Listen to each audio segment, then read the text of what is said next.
Hello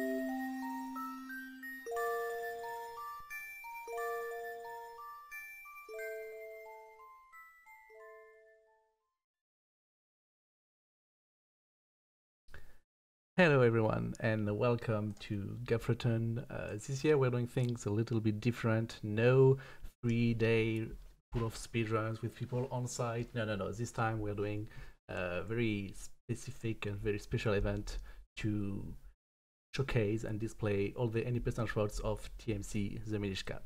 Today with us we have Quo, who is going to be our runner, and also we're going to have Myth with me on commentary. I'm unmuting on Discord. Now we can hear them, probably. Hello. Hello.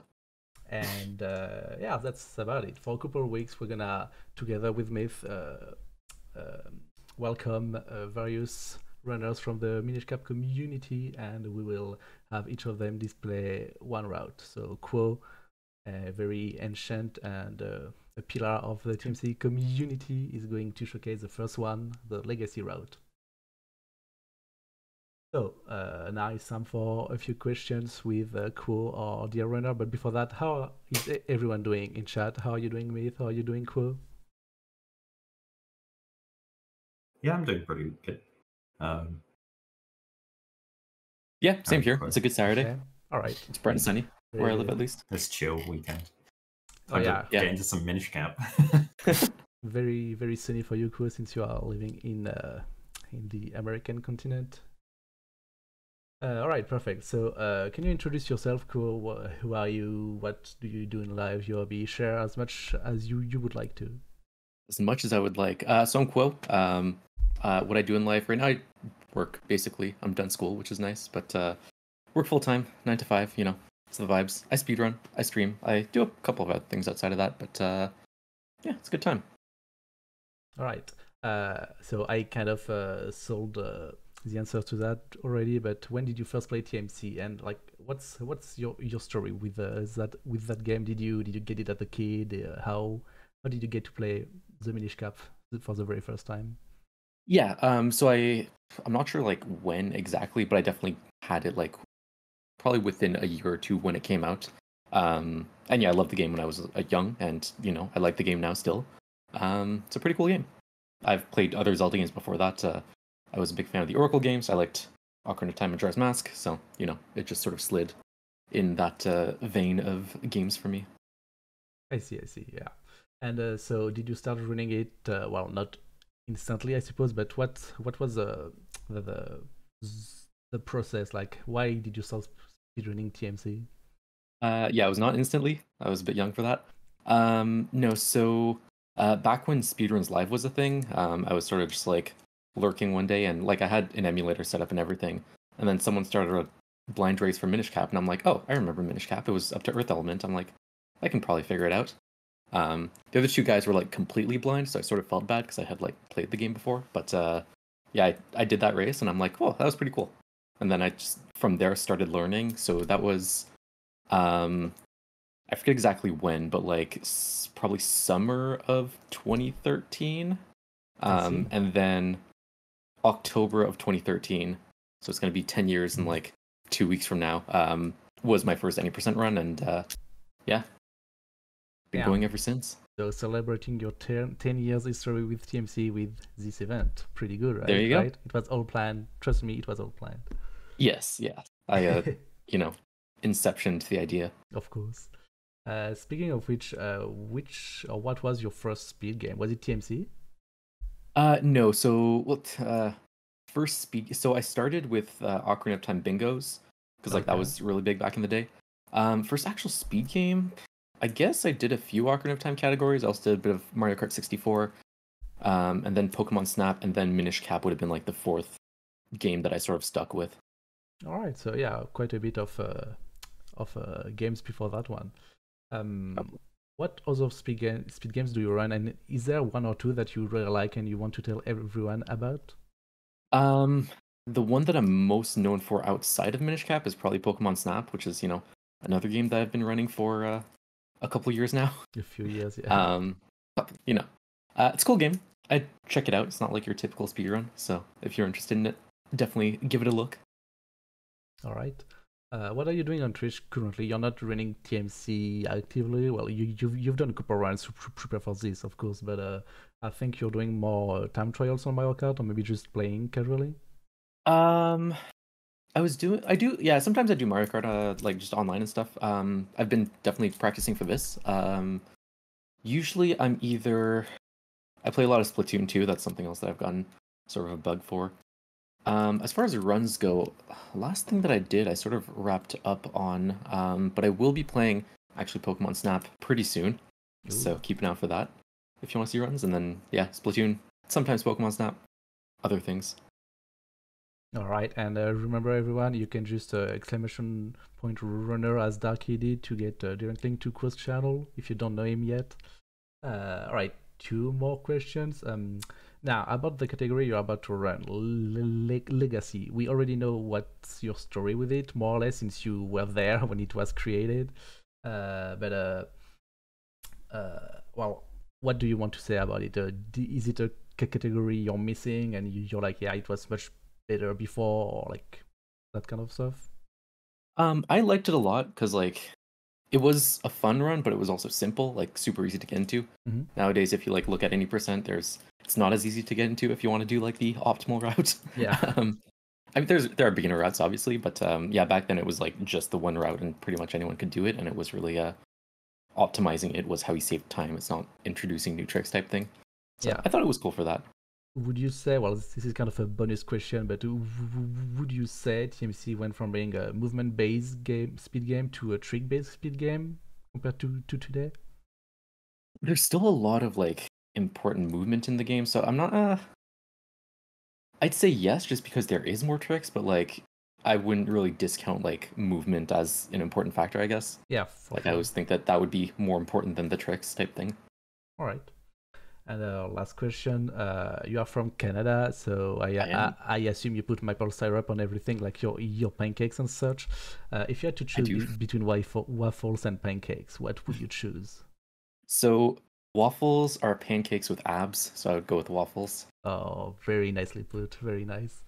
All right, well, thank you, Kuo. We're going to switch to the run scene, and whenever you're ready, we'll just gonna start. So see you in 2 seconds. And we're back already. All right, so let's put on the timer before I forget. All right. I think we're all set. Are you ready, Quo? I'm just getting a file name. Yep.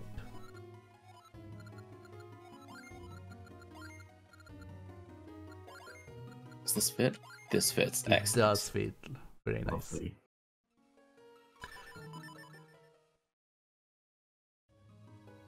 Alright, so I am ready with the timer. So timing starts on pressing start on the file name. Exactly. It ends on the last hit to Vardy. You are playing on the English version. We're gonna discuss it later during the intro. And if everyone is ready, then 3, 2, 1, and go. Sweet. Alright, so this is Minish Cap. So far I've been the one doing most of the talking, but now the dynamic of power is going to change because Myth is much more knowledgeable than I am about most of what's gonna happen on the run. So he's gonna do the heavy lifting starting from now. Minish Cap. So it's always gonna start with this intro, which is roughly 1 minute and 30 seconds long. And basically, at least this one is in English, so you can actually read what's going on and know the story.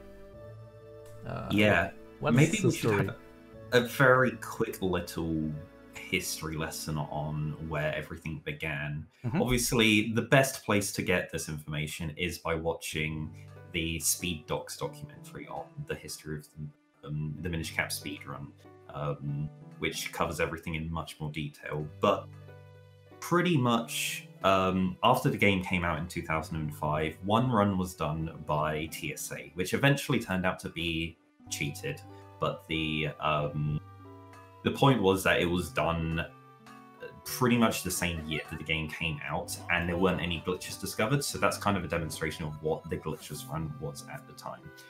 And then there was a big gap of like 3 or 4 years of no one really doing any speedruns of the game until a bunch of glitch hunters discovered some crazy stuff. So one of the biggest ones at the time was Pika.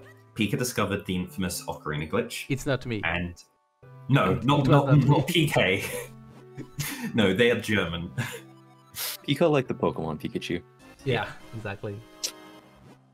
They discovered the Ocarina glitch, and that kind of formed the foundation of everything that is Minish Cap speedrunning up to this day. We still, like, Ocarina glitch is still such an integral part of speedrun. Yeah, it is the one trick that is used several times and is very central to what can be done or not.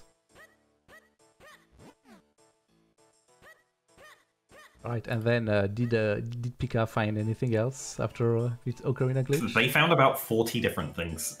It would be an ordeal to go through all of the things they discovered, but they most of what we know about the game was discovered by them in this period from 2007 to 2009. All right, so let's just say that this route legacy is mainly thanks to the Ocarina glitch discovered by Pika, right? Yeah, pretty much. That's kind of the everything that we're gonna see done in this this speedrun today was discovered by Pika,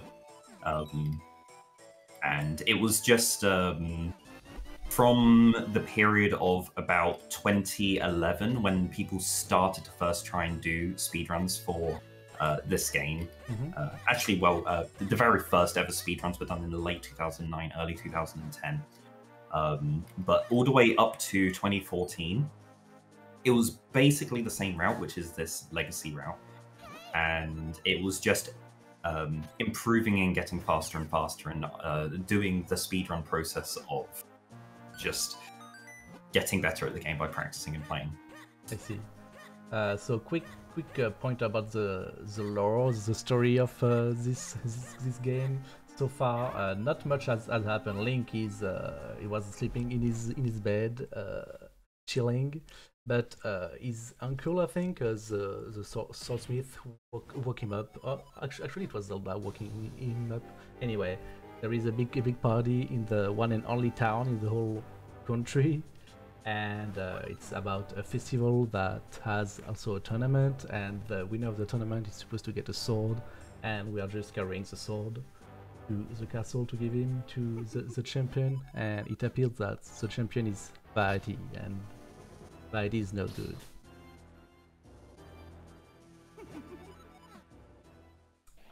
As you can see, he's just gonna smash through the guards to get to the fourth sword. Actually, winning the tournament allows you to see the magical sword that once sealed darkness and yada yada. I mean, classic Zelda scenario.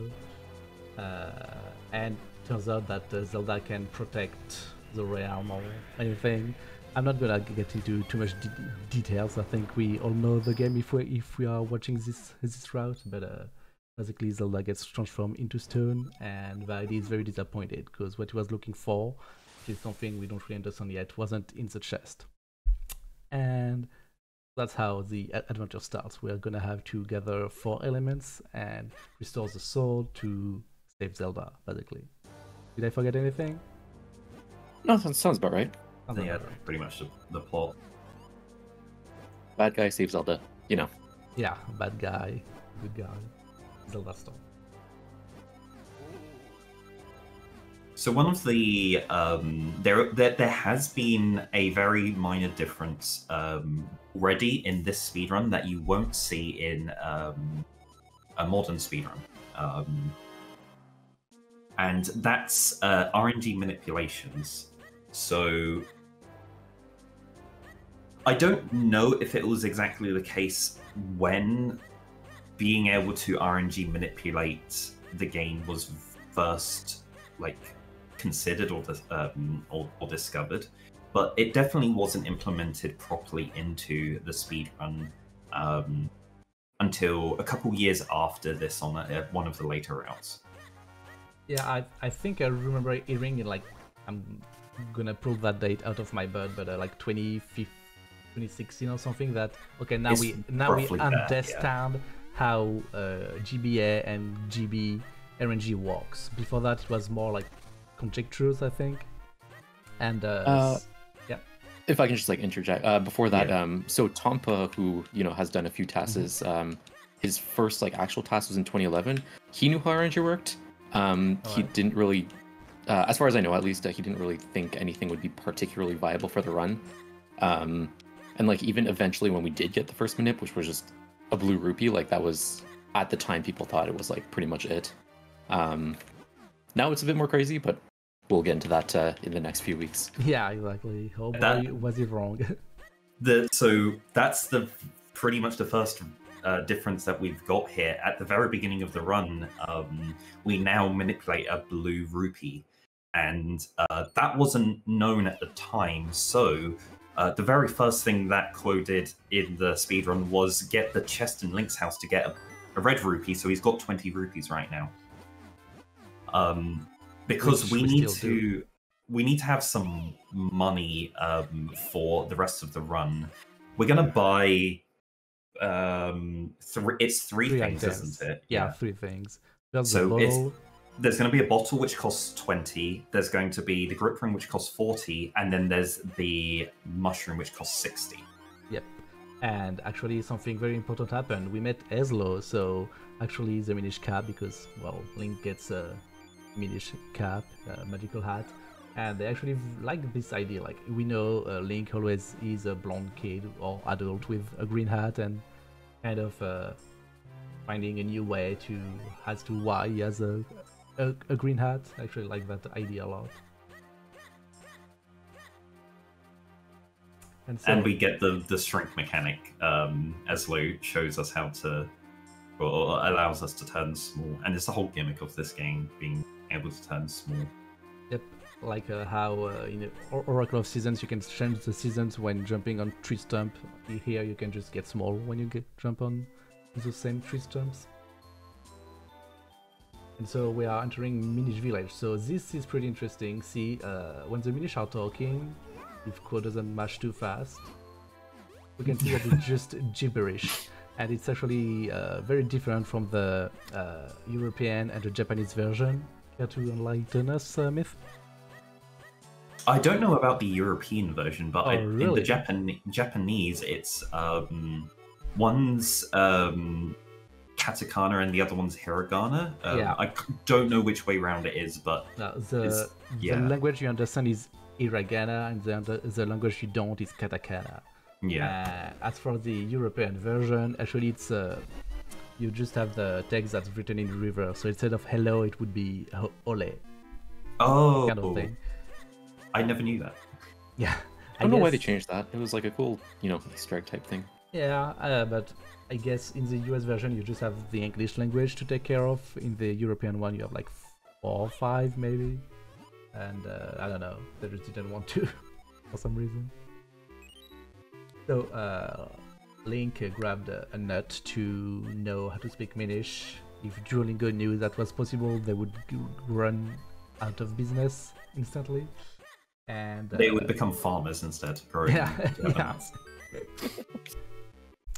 And so we're gonna enter the first dungeon. So we now know where all the elements are in the map, and who is now in Debrief Shrine, which is kind of a tutorial dungeon, right? Yeah, Deepwood Shrine, we're not going to be seeing too much different in Deepwood Shrine. The vast majority of this dungeon is going to be exactly the same. It always has been exactly the same throughout the whole history of the speedrun. We've known loads of things about how to break this dungeon with glitches, but the only thing is we need items to be able to do those glitches that you just don't have access to at this point in the game. So we're going to have to just get through it as quickly as possible and get to items to be able to do glitches. Yeah, is the dungeon going to be exactly the same through the 7 routes, or are there tiny things that are gonna appear from time to time? At the end of this, just before the boss, we're going to see one slight difference, and it all goes back to the rupee route. We This route is going to collect rupees from different places that we do in the modern day. Specifically, there is a red rupee chest that is available at the end of this dungeon that we're going to go out of our way to get. It's a little bit slow, but that was the best option at the time. Back then, yeah. And right, well, the enemies in this dungeon kind of suck, all of them, because, well, it is, as you said, the first dungeon. We don't have a lot of items, don't have a lot of health either. So it's all about optimizing your movement. And not getting hit too much. Also, rolling into Ezlo triggers. This is a very nice mechanic. As you've seen, Link can roll, and that's actually kind of a particularity in this 2D Zelda game. Most 2D Zelda can't roll. It depends if you consider the DS offers 2D or 3Ds, but let's not get into it. When you roll, you have iframes, and another thing important to note about that rolling mechanic is that Ezlo talks to you a lot, and every time he talks to you, it's either to teach you something, like in this dungeon where, as we said, it is a tutorial dungeon. It's gonna tell you, hey, you can pull on this mushroom, you can work on that button, and so on. But if you are rolling while triggering that text, you're gonna lose some time, because, and I'm gonna let Myth explain that because I'm not sure I'm gonna put it into right words, but basically you have to wait for the roll to finish or something. So basically what we do by walking into the Ezlo trigger is in fact a glitch. What happens is that when the Ezlo trigger is walked into, a 30-second timer, sorry, not a 30-second timer, a 30-frame timer, which is half a second timer start. When that timer ends, then another 30-frame timer begins, which is the animation for Ezlo appearing and like coming up and then like starting to talk to you. When you roll into an Ezlo trigger, these timers run correctly, but for some reason when you walk into an Ezlo trigger, the first timer gets skipped. Alright, so yeah. I don't understand why that happens exactly, but that's what I've been able to deduce from reading the decomp code. Right, so it's the other way around to what we've assumed this whole time, where that the glitch is actually walking into the Ezlo trigger, not the rolling into the Ezlo trigger. Interesting. And so that was Motherpillar, the first mini-boss of this dungeon. You can do it in 2 cycles if you are good enough. Most of the time doing three cycles is a reset for most people, but not today. The Squirrel is extremely good at that game, so we got 2 cycles. And yeah, right. We got to the Ghost Jar, which is the first item. Actually, during the whole run, we're gonna follow that I don't know, that way. In the dungeons where you fight a mini-boss, you get an item that unlocks the second half of the dungeon, as it was the case for Zelda games before Breath of the Wild came in. And yeah, that's about it. So the Ghost Jar, really... This is a really traditional Zelda game. Yeah. It's got formal dungeons. You get to the mini-boss of the dungeon, and then you get the dungeon item, which lets you solve the puzzles in the dungeon. It's so classic for all of the Zelda games. And Minish Cap's no exception. Yeah, exactly. And so the Ghost Jar, you can do some glitches with it, but we're not gonna see any in that run. Maybe I'm not pretty any sure there's in any route. none. Yeah, the biggest glitch is when we got on the lily pad, we canceled the animation with the Ezlo trigger, but that was known forever. We did not, though, do that with the first web. As you're like going down in the barrel, you can walk into the hole with the Ghost Jar out. So that's something that we didn't know back then. Yeah, exactly. Something that if you are very familiar with the game, you might ask, but why is Squirrel not doing this or that? Either because he forgot about that strat, but more likely because it wasn't known at the time, so he's gonna try to respect what he used to do 10 years ago as much as possible.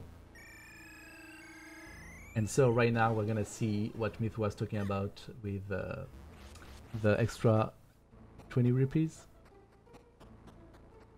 Right? Gonna be heading up over to here and grabbing grabbing that. There is after we've done this dungeon, we do need to buy 2 items. We're going to be grabbing the bottle and the grip ring.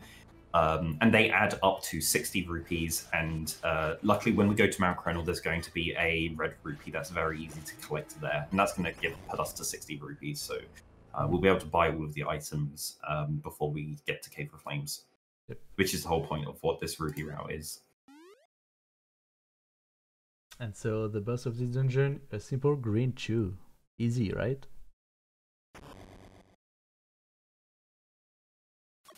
But wait a second. Yeah, the green chew I don't think has changed a huge amount. No. I think the only thing is just figuring out that we can do you can guarantee 3 jumps instead of 4 jumps in the last cycle. With precise gust jar usage. Yeah. Was it known, or was it just something people got when they were when they were good? I don't have any concrete evidence that MB rules. By the way, was this the world record holder at the time in most of 2013 and 2014. They did the fight in exactly the correct way to be able to get a 3 jump, but I have never seen them get a 3 jump because all of their recorded runs got 1 jump because they got good luck, and it was in their world record runs. Well, and we actually saw it right there. Quo managed to skip a jump, I think, which is pretty damn good. It is something that's much harder than it looks. Not impossible, but you need to be.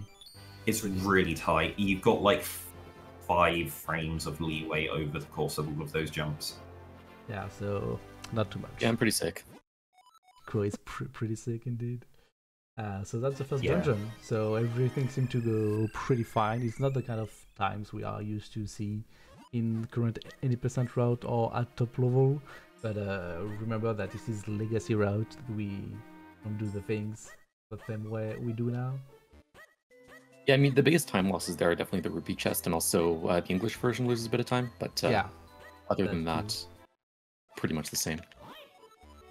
Yeah, that's right. The just at the very end of the lifetime of this route, people were coming onto the idea that, oh yeah, Japanese is the faster version to play on, mainly due to language. We didn't have any exclusive glitches that distinguish between Japanese or and really any of the versions. They were all just as equal. The major thing that stopped people wanting to run on the European version, which we'll come up to much later on in the run, is the fact that you can't fast travel out after Palace of Winds, and that loses about 40 seconds, which means that either the Japanese or the American versions are the faster versions to play.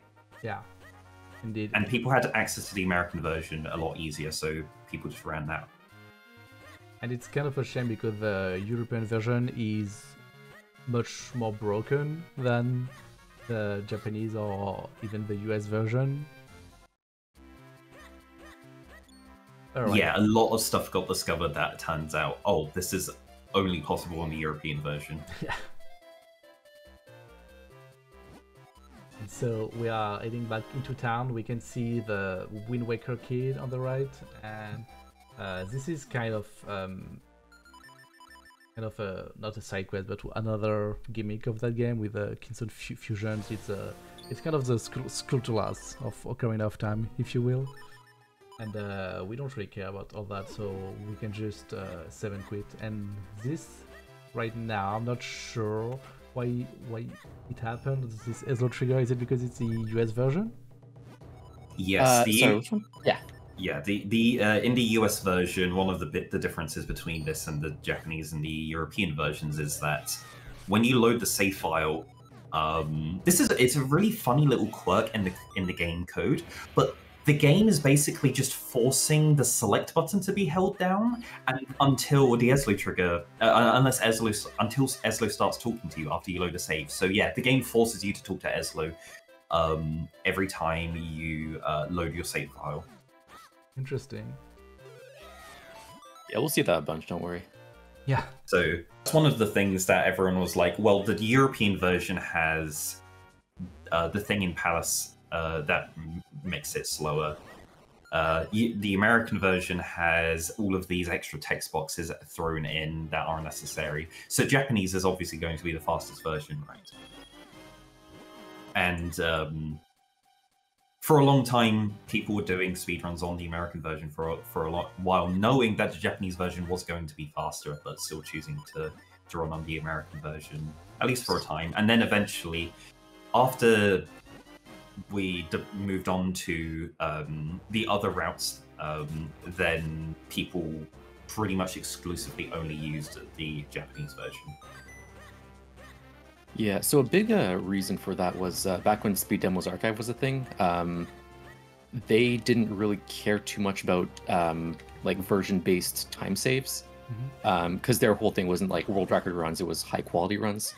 So if you had like a Japanese time that was better than an English time, but like technically worse, they would rather have the English time, right? Yeah. And then when MB Rules came along, SD2 had the record, he wanted to compare to SD2. So he ran on English, and then Atraz wanted to compare to MB, so he ran on English. And yeah, eventually Chaos Knight came in with a Japanese time, and then MB switched because he wanted to compare to Chaos Knight, who had the record. So the actual time save was like in the back of his mind, but like not that important. I see, that's interesting actually, like, because how can you judge if, well, I guess if you know the game, it's easier, but how can you judge if a run is better on the execution and just has a better time because of version differences or new tricks? But yeah, interesting philosophy. I mean, back then it was also like, it wasn't a lot of people that actually is not a thing that was known. I forgot. It like there weren't a whole lot of people running. It was basically just like people trying to route it and like glitch hunting and all that. Running games was actually pretty rare. So they didn't really like run into that idea too often. Yeah, and back then it was more about a segmented run than single segments as well, I assume. Yeah, I'm trying to think. I think there was only one person who did segments, and that was Green Link back in like 2009. I don't think Minish Cap has had like a proper single segment run since then. And he was on the European version actually. Yeah, they did. They made segmented runs of each dungeon, and they. This was in. Let me just get my my numbers, my dates correct. They started in 2007, and they were actually doing it at the same time Pika was making their discoveries and uploading things to YouTube, and then started collaborating and redoing certain dungeons to incorporate new glitches. And yeah, Green Link did individual dungeon IL segmented runs in 2007 and 2008, and then in 2009 they attempted to do a segmented run of the whole game, but they were on European, and then they got really disheartened when they discovered that the huge time loss in after Palace of Winds by not being able to fast travel, and that put them off continuing that segmented attempt. So there's never actually been a full segmented run of Minish Cap. Well, except if you count the people cheating and splicing. But oh yeah, okay. The first one was in 2005 then. But yeah. I don't know if anyone's like actually seen that run or like read up about it, but like it was a bit wild. One of the optimizations that he opted for was to get the quick charge from one of the swordsmen, which is like very slow to get. Yeah. Probably costs like 3 minutes to get to save like 30 seconds, which, you know, not really worth it. Yeah, we're talking about TSA's run, right? Yeah. Yeah, that was weird. It got cuckoo. It did cuckoo game for money. Shaking my head. Right, and so this is climbing chrono, so we didn't talk a lot about what was going on, but I think Quo used the ghost jar to get on top of layer, well, not on layer 2, but to grab the mushroom. Oh no. This guy is awful. Yes, this P-hat has been the bane of everyone, even back in that day. It's never changed. Yeah, that one's still consistent. Probably will never change. Usually it leaves you alone when you grab the mushroom, but Quo is here to prove us wrong. So, what did I miss? Well, you just showed us that the P-hat doesn't leave you alone when you grab the mushroom. Usually it does, but not all the time. Yeah. Oh. He was acting up today. Also, in that screen, Eslo tells you that, hey, it's raining, so since we are very small, the raindrops are going to hurt us a lot.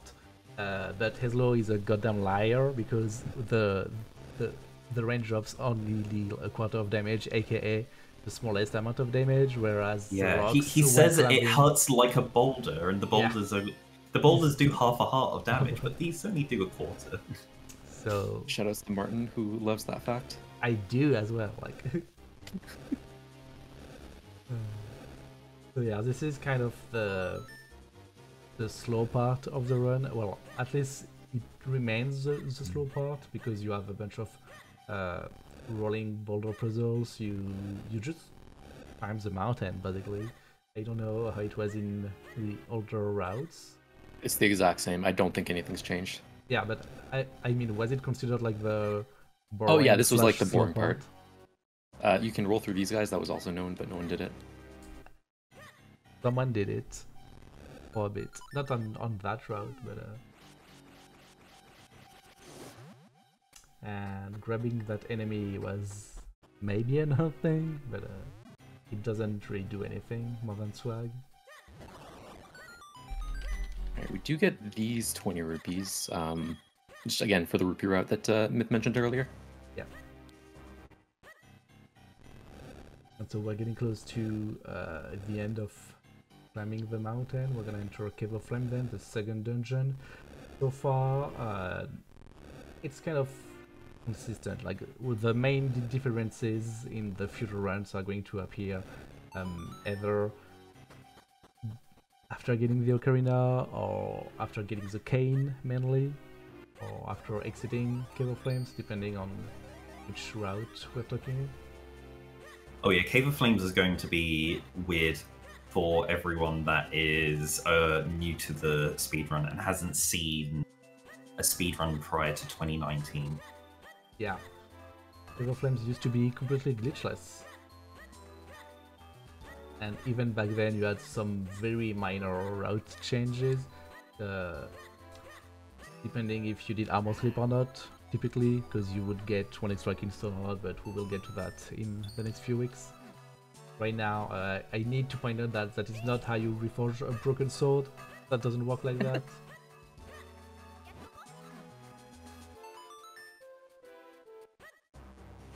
And we're entering Cave of Flames. So, what is this dungeon like, Myth, and what was it like in 2007?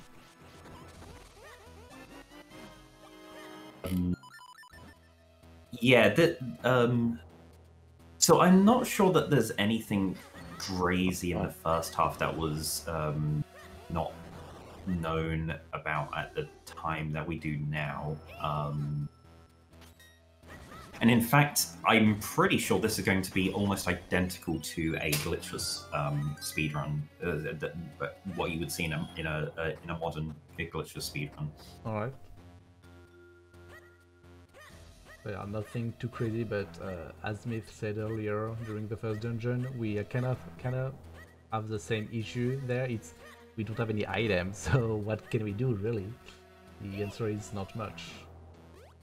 Yeah. The main thing about this route is that the item that you need to be able to break the game is the ocarina. So everything up until the ocarina is glitchless. Yeah.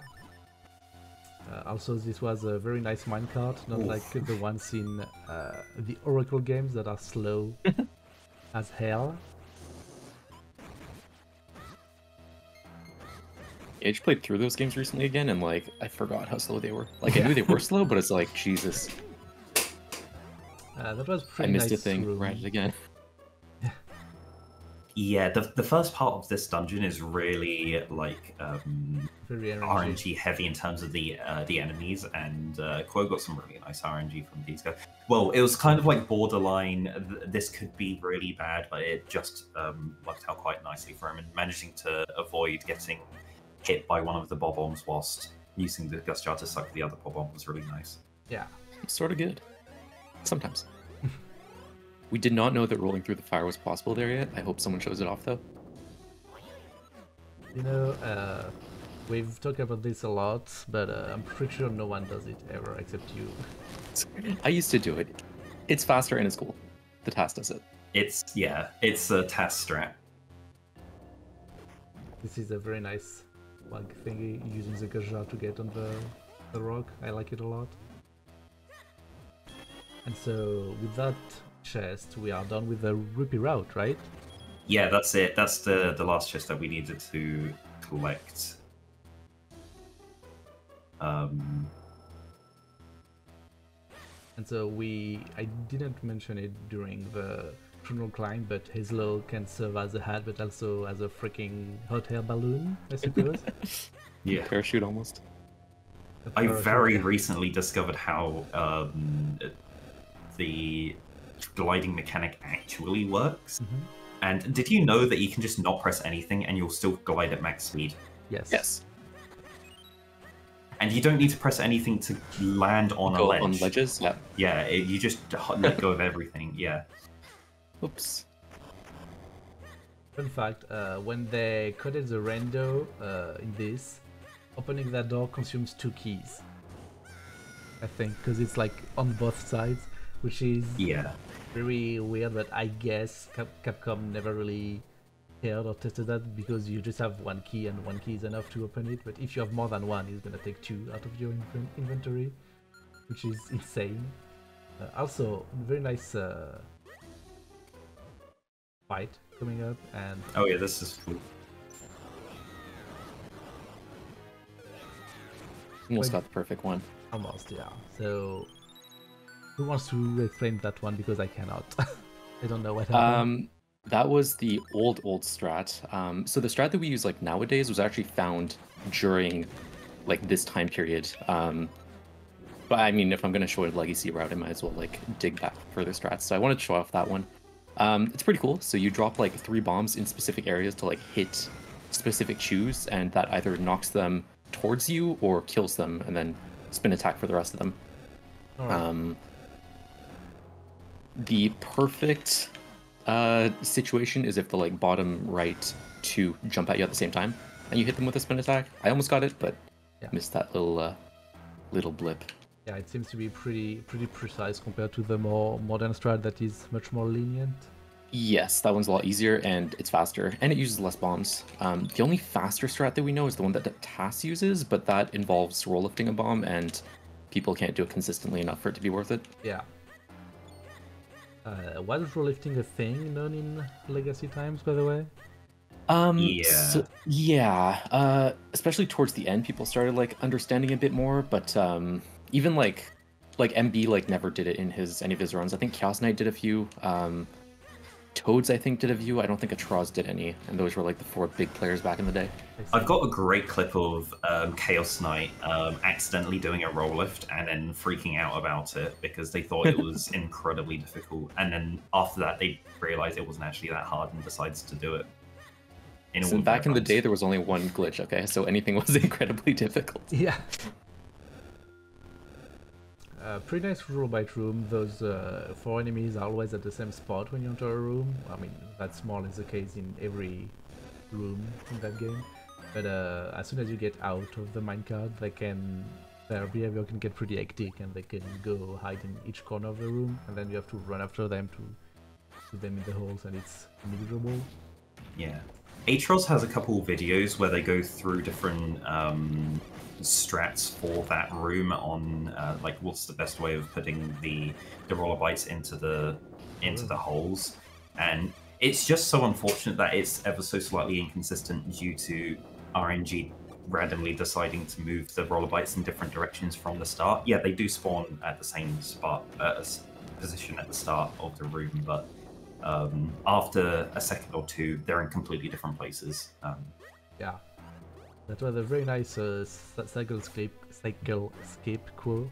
I'm very glad you managed to show that up. It's very difficult. No, actually, it's pretty easy. You just have to line up and walk, basically. Yeah, some people actually used to roll there. Like for that cycle skip, I found it always harder. I thought just walking diagonally was easier, but oh, really? I don't know. I've never seen as long as it roll worked, for it, but all right, so here's the well, not here, but coming up is the biggest skip that this dungeon has, which by today's standards is not exactly great, but you can actually skip a couple of the tornadoes here. That was the extent of what was known back in the day. I remember that. Yeah. So we can skip these two tornadoes and just go straight to the Bosky. Through Huge skip, massive. Huge skip. I mean, it's the biggest skip in Cave of Flames so far. So yes, but also it doesn't save that much time because you're still waiting for this platform. So yeah. it's you know. Better than nothing. Yeah, I suppose. So this is the boss of Cave of Flames, the second boss in the game. Don't think strats changed that much. Was it known that you could slash the fire at the beginning? I guess, yes. So the things that were known was that so on the second cycle it was better to have him pointing up at the end. Mm-hmm. We thought that was also the case with the third cycle. Was that 8? Which, I mean, it eventually was not the case, but yeah, people would make him point up for those last 2 cycles. Yeah, I mean, up until very recently, right? Yeah, I'd say within the last 2 years, I think. Yeah. Yeah. So, what's actually the case is in the second and in the first cycle is that if Gleerock's not facing down, then it drops the head faster. So it can be up, left, or right. And then yeah, in the last cycle, if it's facing down, then it's about a second faster. Because of, well, maybe not loading times, but because you get warped faster or something? It's because of Gleerock's model. It has to, like, rotate and face that direction, and there's a white screen that's held there for 50 frames as it rotates Gleerock's model and puts it in the right position, and then starts running the game normally. But if it's already facing down, it's already in the right spot, so that delay is 0 frames. It just does it instantly. Yeah. So yeah, you saw there that white flash. That was about a second long because it's hiding Gleerock turning. Yeah, you'll see it later, but it's like instant whenever they point down at the end. Alright, and so this was Cave of Flames, so mostly glitchless, well, actually perfectly glitchless. Something we didn't discuss too much, but once again, you guys all know the runs. So, of course, you use the item you got in the dungeon to defeat the boss, and yada yada. And so now we got 2 elements. What's next on the route, Myth? Well, we need to go upgrade the sword. So we're going to do that twice. Well, first is come over to Malari and Malari's mines and grab the green sword.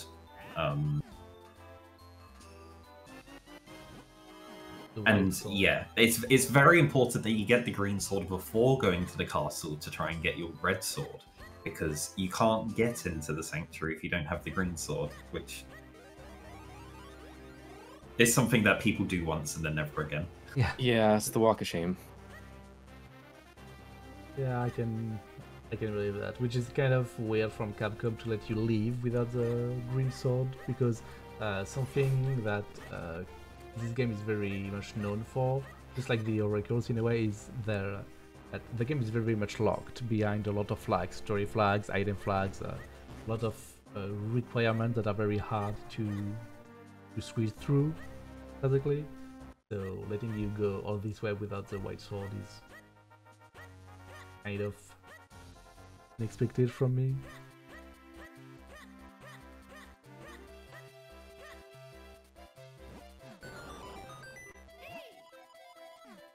So we're taking this Wind Crest.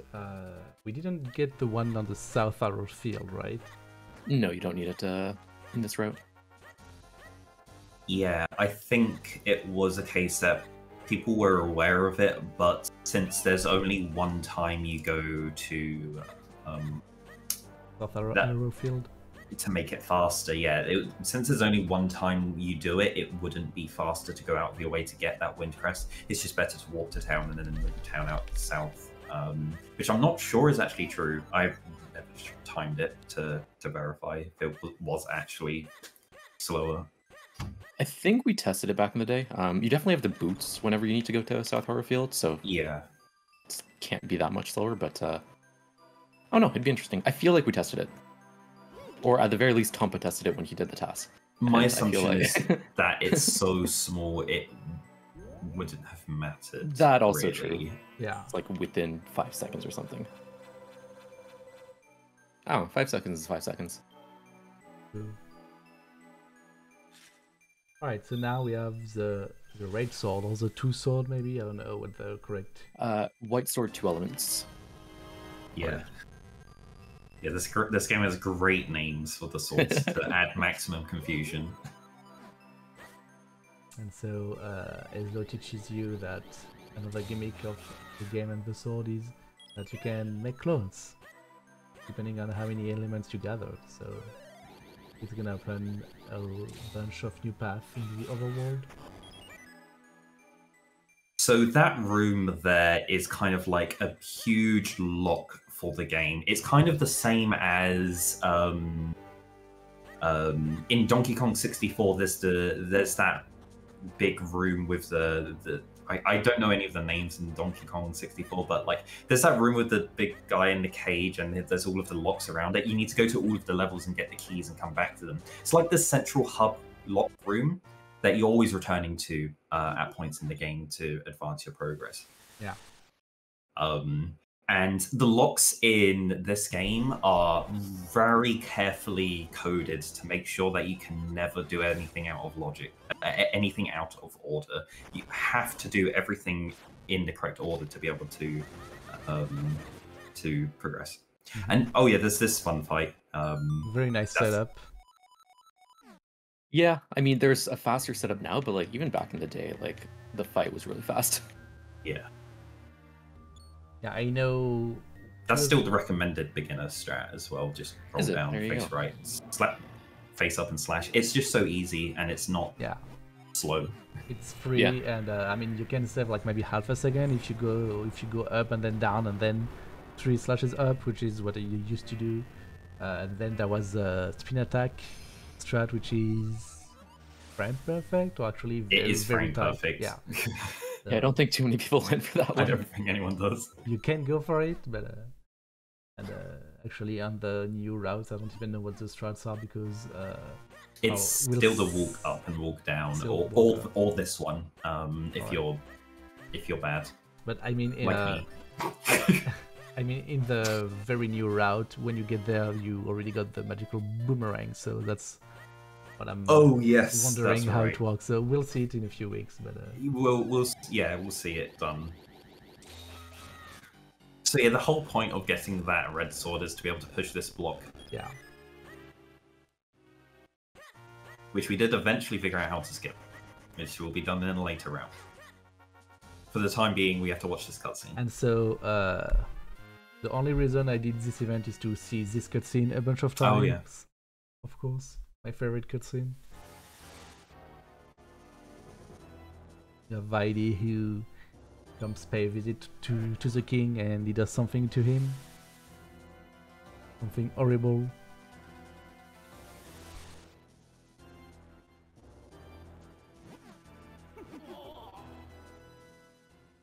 Alright, I'll let you imagine what just happened. Because the king was like, hey, who is that guy? And then after something happened, he's like, okay, guys, you have to find what Vaidi wants, like, right now. So I guess Oh, you missed a very important thing between those two segments of the cutscene. Oh, the wait, sorry. Did you mean collecting the bottle? Oh no, I was talking about No. what the king does or says or So, not says, but you yeah. know the sound he makes. the sound, yeah, he made a very specific sound. Anyway, just before that, Crow read something on a sign that is actually a story trigger that lets you access this boots quest. Basically, it says something like you need to get boots or Pegasus boots, I think, to cross the swamp. Because if you don't, well, you're just gonna drown. And as far as I know, there's 3 ways to trigger this quest: either reading the sign, drowning in the swamp, or something else. I think just going It's into the not swamp drowning. It's going into the swamp. Going sets into is the enough. trigger. like just entering and leaving. You don't even Yeah. need to talk to Eslo or anything. Alright. Although Oh, I think by the way, if you Chloe, do drown, You forgot to slash the sign. Yeah. I read that. Yeah, something that could happen and can still happen is if you slash the sign, because there's a moblin very nearby, and moblins are, well, first they're big, and second, the tip of their spear deals a full heart of damage. We only have 5 hearts, and this game is pretty difficult. Well, let's say there's a bunch of enemies, you want to go fast if you roll through them, and sometimes you get hit, so health management is definitely a thing. And we used to cane this pot. That was a whole thing. Really? interesting. Yeah. So using the cane to flip objects is faster than picking them up and throwing them. But the reason we pick it up and throw it is because we can move the key towards where we're going, so it ends up being faster because we just roll into the key. Yeah. Like further in the room. Yeah, that was a whole thing.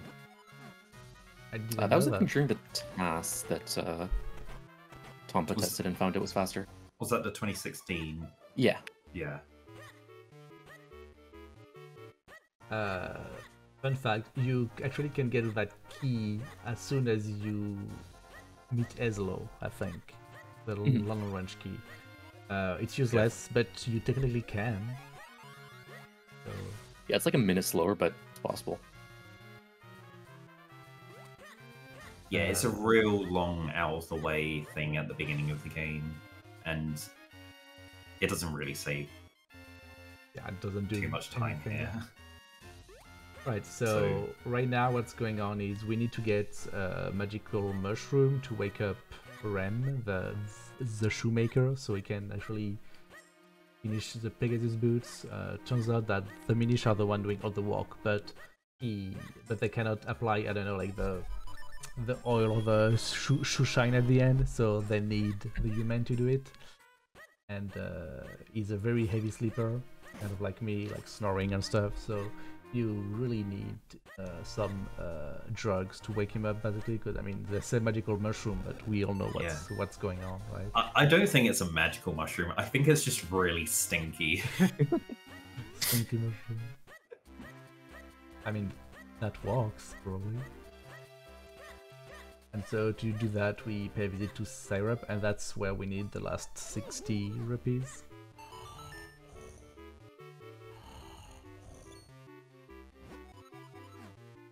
Yeah, no more money has to be exchanged for the rest of the run.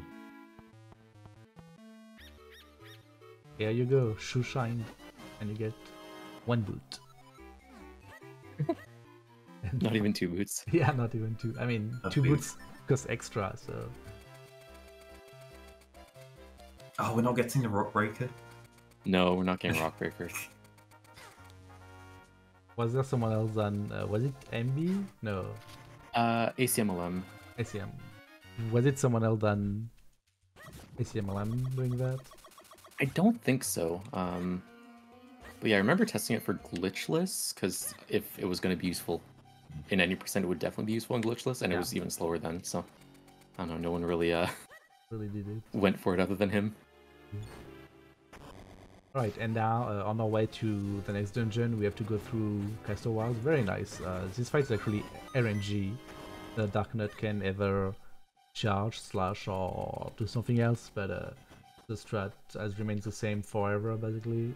You bonk against the wall to get behind him, and if you are lucky enough to get a charge, you can just forward slash and kill him fast. Yeah, that's a really old strat. I can't remember off the top of my head who discovered that. I know, I think it's Fire who used to do something else. He used to roll through the dark node so that even if you slash, you can, if you are precise enough, you can just slash 4 times and kill it. But pretty tight execution. Well, of this fight. They're dancing. Yeah, well, old strat. And not even a heart. Not even a heart. Not even. There was an old strat, which is just dying. And you would restore your health. People did that sometimes. I see, yeah. And so you can see the infamous emote in the screen. I guess I didn't have to say it, but whatever. But yeah, nice backup actually to come back with health, because Castle Worlds is kind of a difficult area. Well, it's filled with enemies. You want to dash through them to go faster, and even though that one being glitchless is easier than the more recent one, it's still, well, it's not trivial. So Quo has the bow to be able to do some of the things here, and in the modern day we do have a strat to speed up these like the arrow shots that wasn't known at the time. Oh, boots cancelling wasn't known? Yeah. Yeah, no, that's something else that we discovered in the TAS 2016. So yeah, all the boss fights that use it, like Vadi 2 and Mazal, it's all going to be just... you'll see the whole animation as intended by Capcom. Probably going to be interesting. The Vadi 2 going bonkers because you cannot arrow cancel. Oh. We'll get there. That's a whole thing. Yeah. Vadi 2 is going to be fun. So yeah, so in this swamp you need to get 3 Kinstones because at the end you have 3 statues that are sad because no one wants to fuse fragment with them, but you being a statue lover, you fuse with them and then they're happy and they jump and they break rocks. I don't know really what's going on. I'm not sure Capcom knew as well. They smile. You make friends with them. Exactly. So something, I guess, noteworthy is that you can move during 1 frame between the fuse, just like how after getting out of the cart in Cave of Flame, you could move for 1 frame. A very important detail there. Yeah. Noteworthy. Yeah, this whole like the swamp and wind ruins is really tricky, and now we skip all of it, but like it was quite the section of the run that was like a little bit scary as well, because like you can take a lot of damage from enemies, and you have to work at optimizing all of this movement and everything. Yeah, and you're not getting a lot of hearts. This isn't Link's Awakening Switch where every patch of grass is like 4 hearts on a ferry. You really want to take care of your health before entering the dungeon, because even in the dungeon, Fortress of Winds, there's not a lot of health at the beginning, I don't know. And even if there is, well, slow to get some.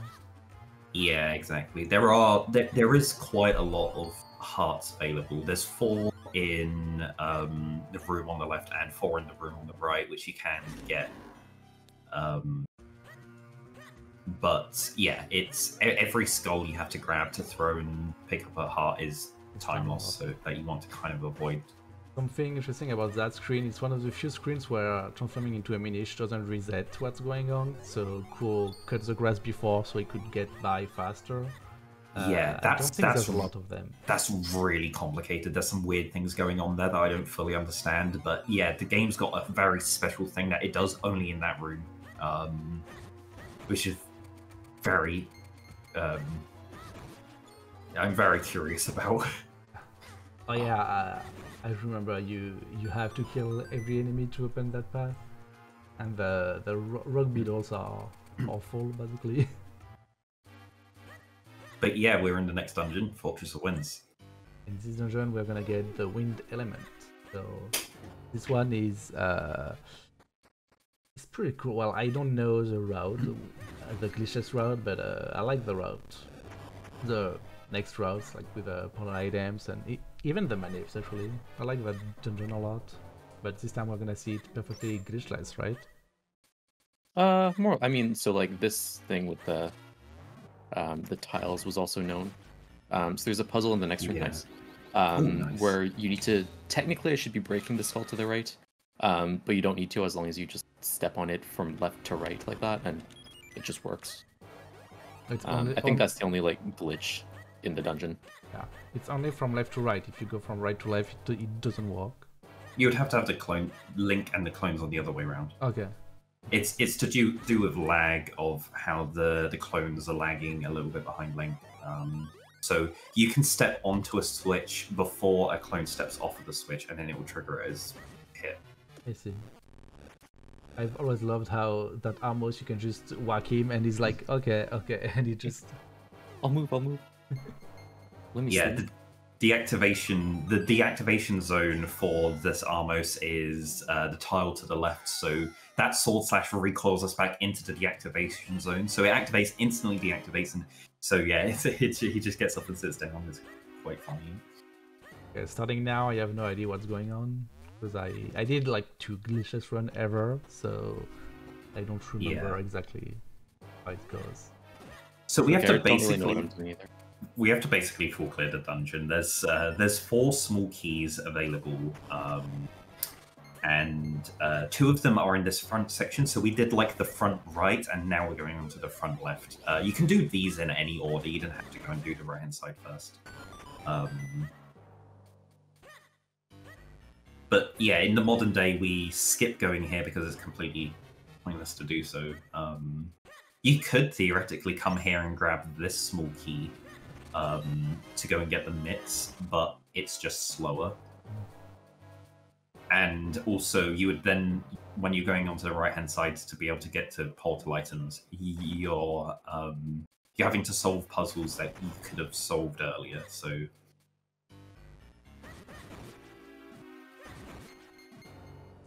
but yeah, we're not going to be able to do the portal items glitch after we get the mitts.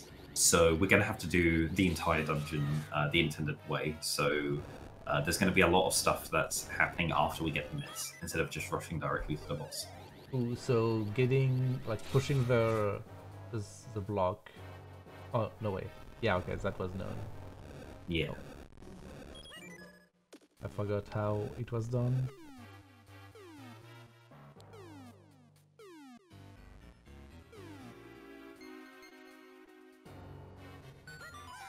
At least the music isn't dense at all. Very relaxing. That's 2 more to go, right? Yeah, so now it's headed directly to the mitts.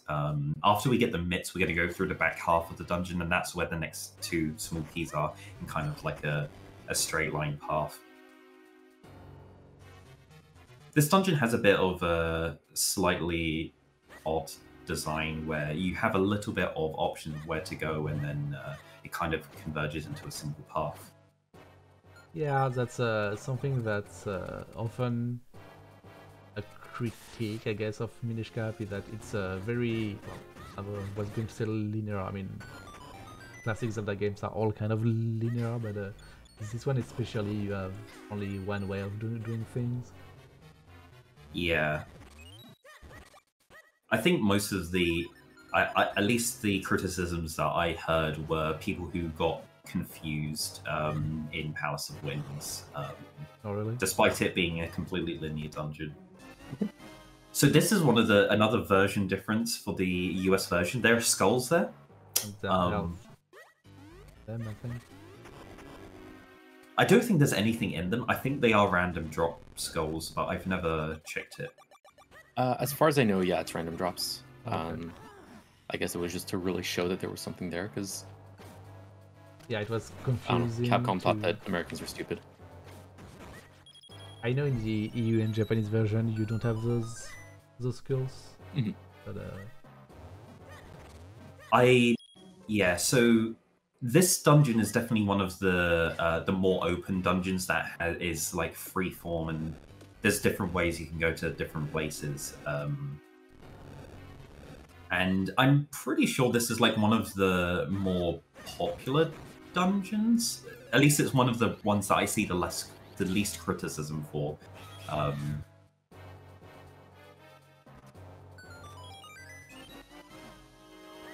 It's neat. I think it's the only dungeon that I know that you open a door with a key and then don't go through it. So I mean, it's yeah. In the run, yeah. But... Well, I think like in like any Zelda game that I can think of. Yeah, that's really quite interesting design.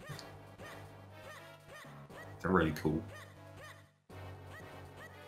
I mean, cool strat here. You can roll into the spiky pillar at the right time, and it boosts you in the door. Oh, that's cool. Pretty fun. Pretty nice. And I mean, you don't go into that door, but not at real Link. You go through as Minish Link. Yeah. Yeah.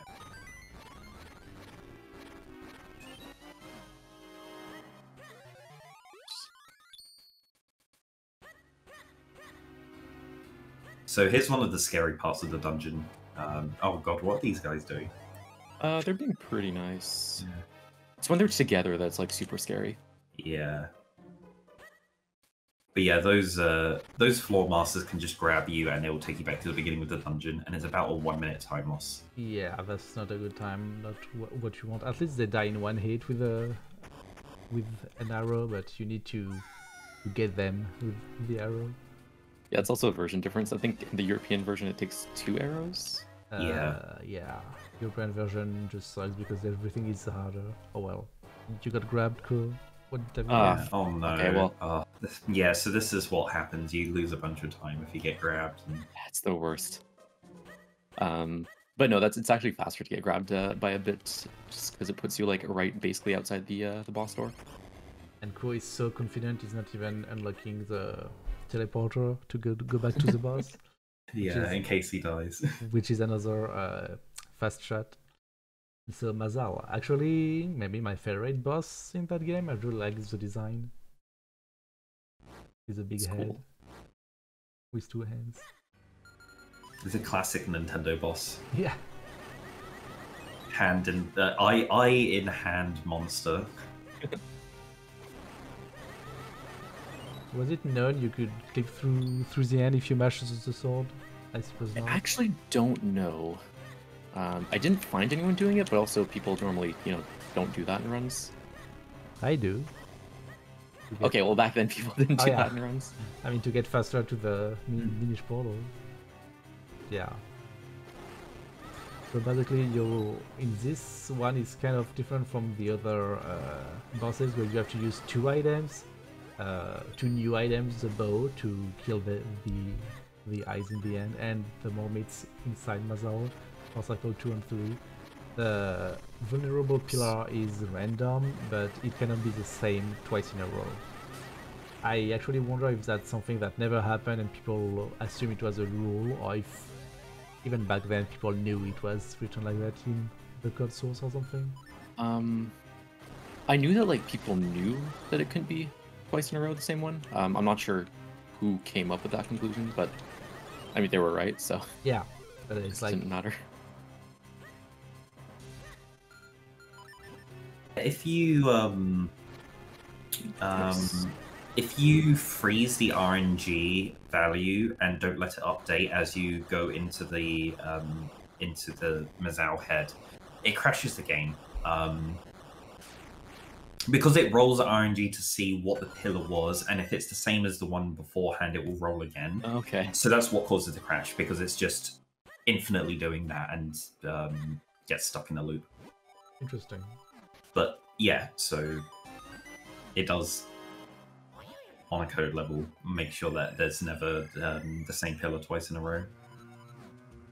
And so, big deception at the end of Fortress of Wind, we didn't get the wind element. We got a lame music instrument that's good for nothing except for fast traveling. Yeah. Fast travel. Definitely not what going else to be did you useful use? for anything. No. I mean, at least we can talk to that guy who tells us to go to the library or something. Like we're a bunch of nerds. Like, what the hell? Yeah, you're just supposed to know to warp to Lake to talk to that guy just to be able to access the library. Nothing at the library indicates that you're not allowed to go in until you talk to that guy, but when you talk to him, then the person that's blocking the entrance of here just moves out of the way.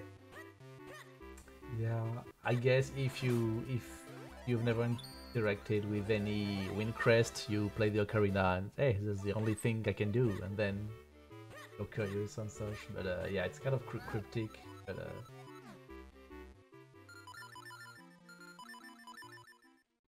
so by talking to that one, you trigger the book quest, right? Yeah. So Yes.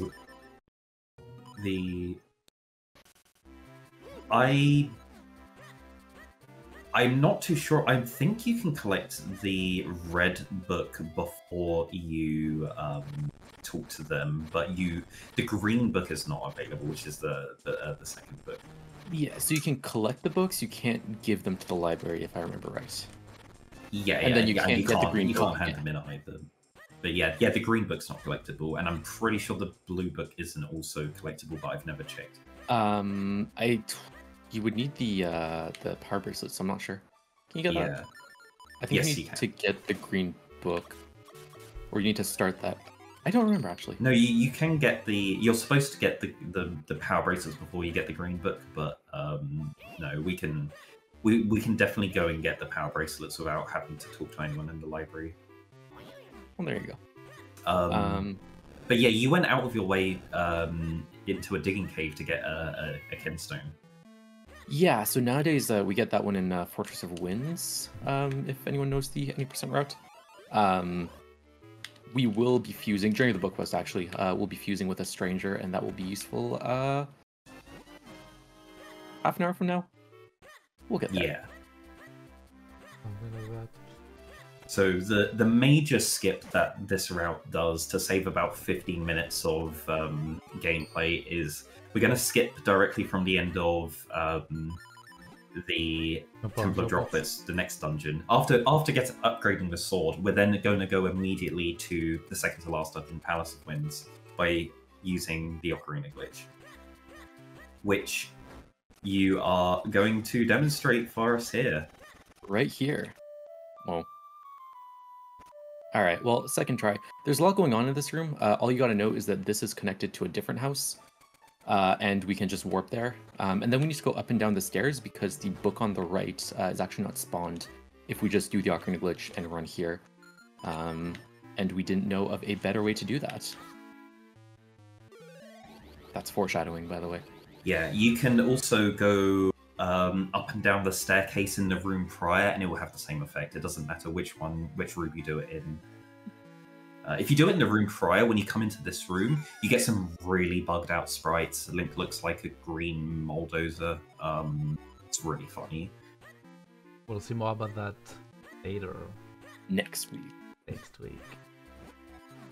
Oh yeah, also, when you are in Minish, you can talk to dogs and cats for some reason. Don't ask me how. I guess the nut that lets you talk to Minish is actually a crossbreed nut, Minish nut and animals nut or something. Yeah, they explain it that it's because of the jabber nut, so how that makes sense I'm not sure, but that's why. So it might not be like super... So, okay, this is the warp that we were talking about earlier. Mm-hmm. So we'll be using that later. So it might not be super obvious, but we are doing a bit of a sequence break here. So we are doing the whole... book quest? The book quest, yeah, but the Power Bracelets segment, which you're supposed to do before getting the next book. We're sort of like mixing those two together to sort of do them more or less at the same time. Yeah, exactly. We're supposed to be handing in the red book, and then you forgot to get it. Or are you supposed to get it then? Oh wait, no. Sorry, I completely forgot how this goes. But yes, you need to talk to the librarian, and she tells you, okay, the book we are missing.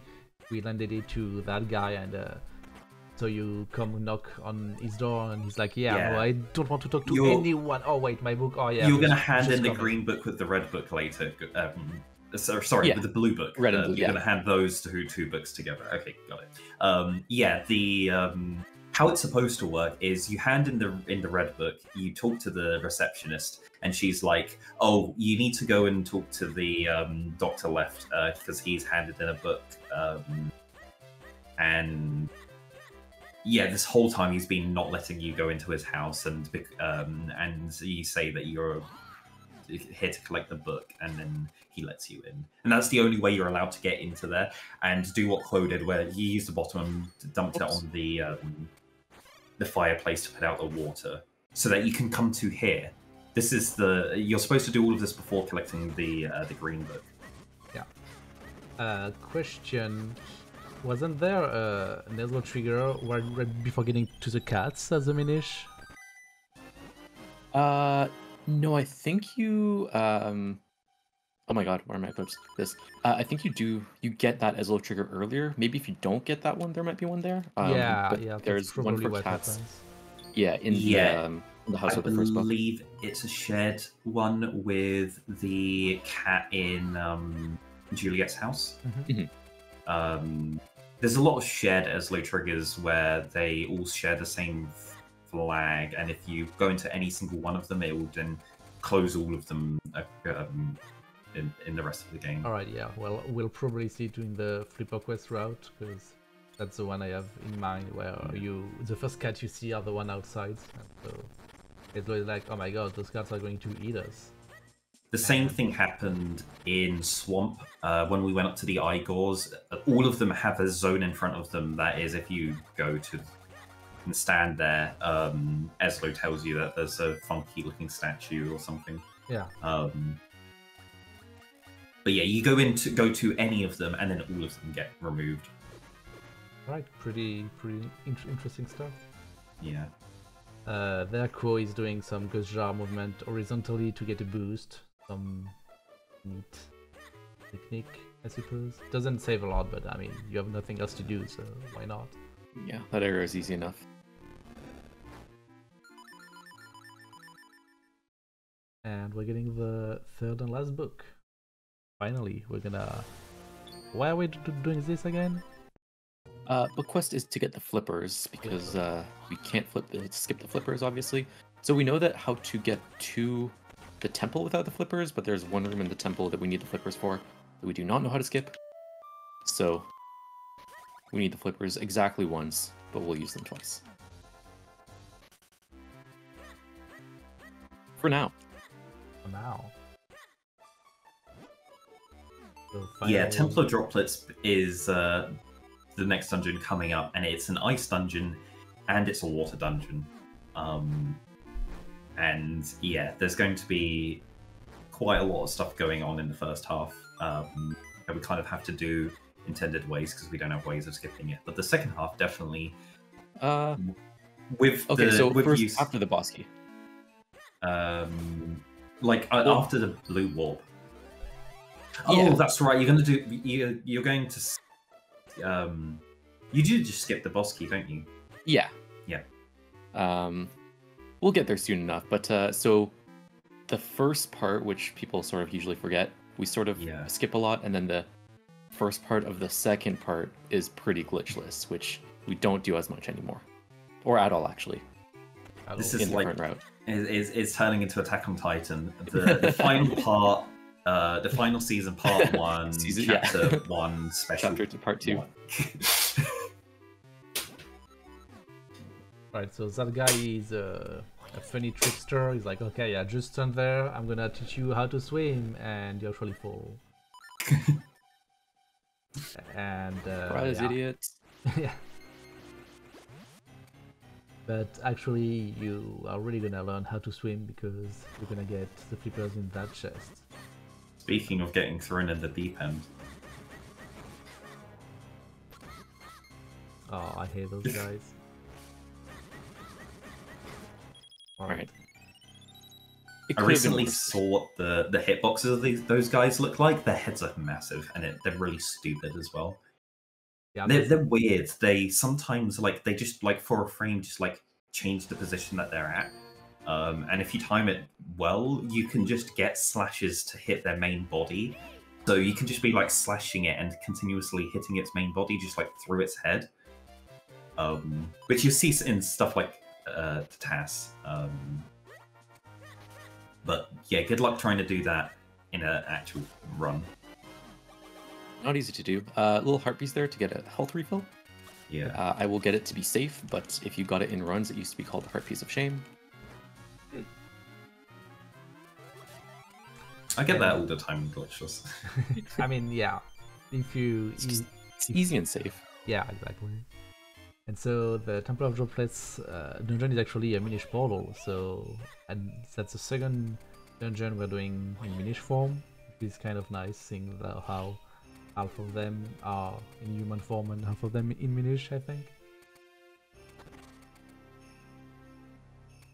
And so, as Smith said earlier, the gimmick of this dungeon is water and ice, of course, so inside we're gonna get the wind element, no, the water element, and you can open those trapdoors to get some sunlight, which, well, I guess it's obvious enough that they're gonna be used to get access to the keys that are frozen in ice.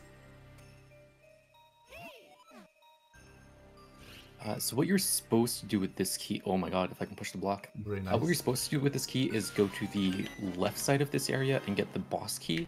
But we can actually skip this with the Ocarina Glitch, so we're not going to get the boss key at all, because why would you get the boss key if you can just skip it? Yeah, I don't think we talked a lot about what Ocarina Glitch are exactly. Basically, you interrupt a loading zone, like you enter the stairs and on the same frame or one frame later after pressing up, you place the ocarina and you kind of interrupt things. And Myth can probably explain it much better than I will, but basically you kind of freeze stuff. It's a cutscene interrupts. Link gets locked into animations that are like they are effectively cutscenes for the purpose of our explanation. But whenever Link is like locked into something for a period of time, before the game gives control to back to the player or something else happens, this is where this glitch happens. So when you play the ocarina, it's a cutscene. When you walk into a staircase and start that staircase walking animation, that is also a cutscene. Because we're doing both at the same time, we kind of get both the cutscenes to activate at the same time, and they interrupt each other. That was a really cool little thing that Quo showed off there with the lily pad. It's cool and it's faster. Oops. Oh no. Yeah. Is this faster? That was not faster. I don't know when that was found.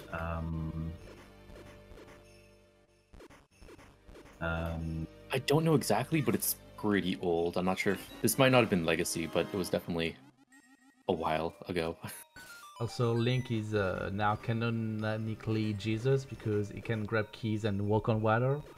Well, he's Jesus for a couple of reasons. He can run on water as well. Maybe not in that run, but some other routes. And oh yeah, you don't even do that trick with the lily pad there. It was done at the beginning of the room at the end of the lifetime of this route, but Quo's going to show the first iteration of this skip. Oh, I suck at this game. Okay. Hold, please. This time for real. Boom. Alright, so that's the puzzle skip. So they sort of spoke about it. If the lily pad is moving, and you screen transition, which be fine. Excellent.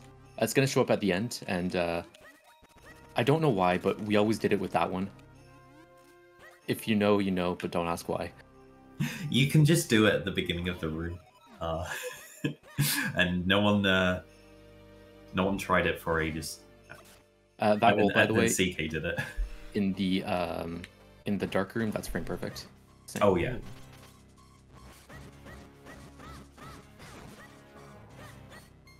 So yeah, those enemies again, they are awful. I only know two consistent way of killing them. Either you throw bombs at them, because when bombs bounce on the ground they do damage, or you wait for them to throw their sword beak, and then you beat the living crap out of them.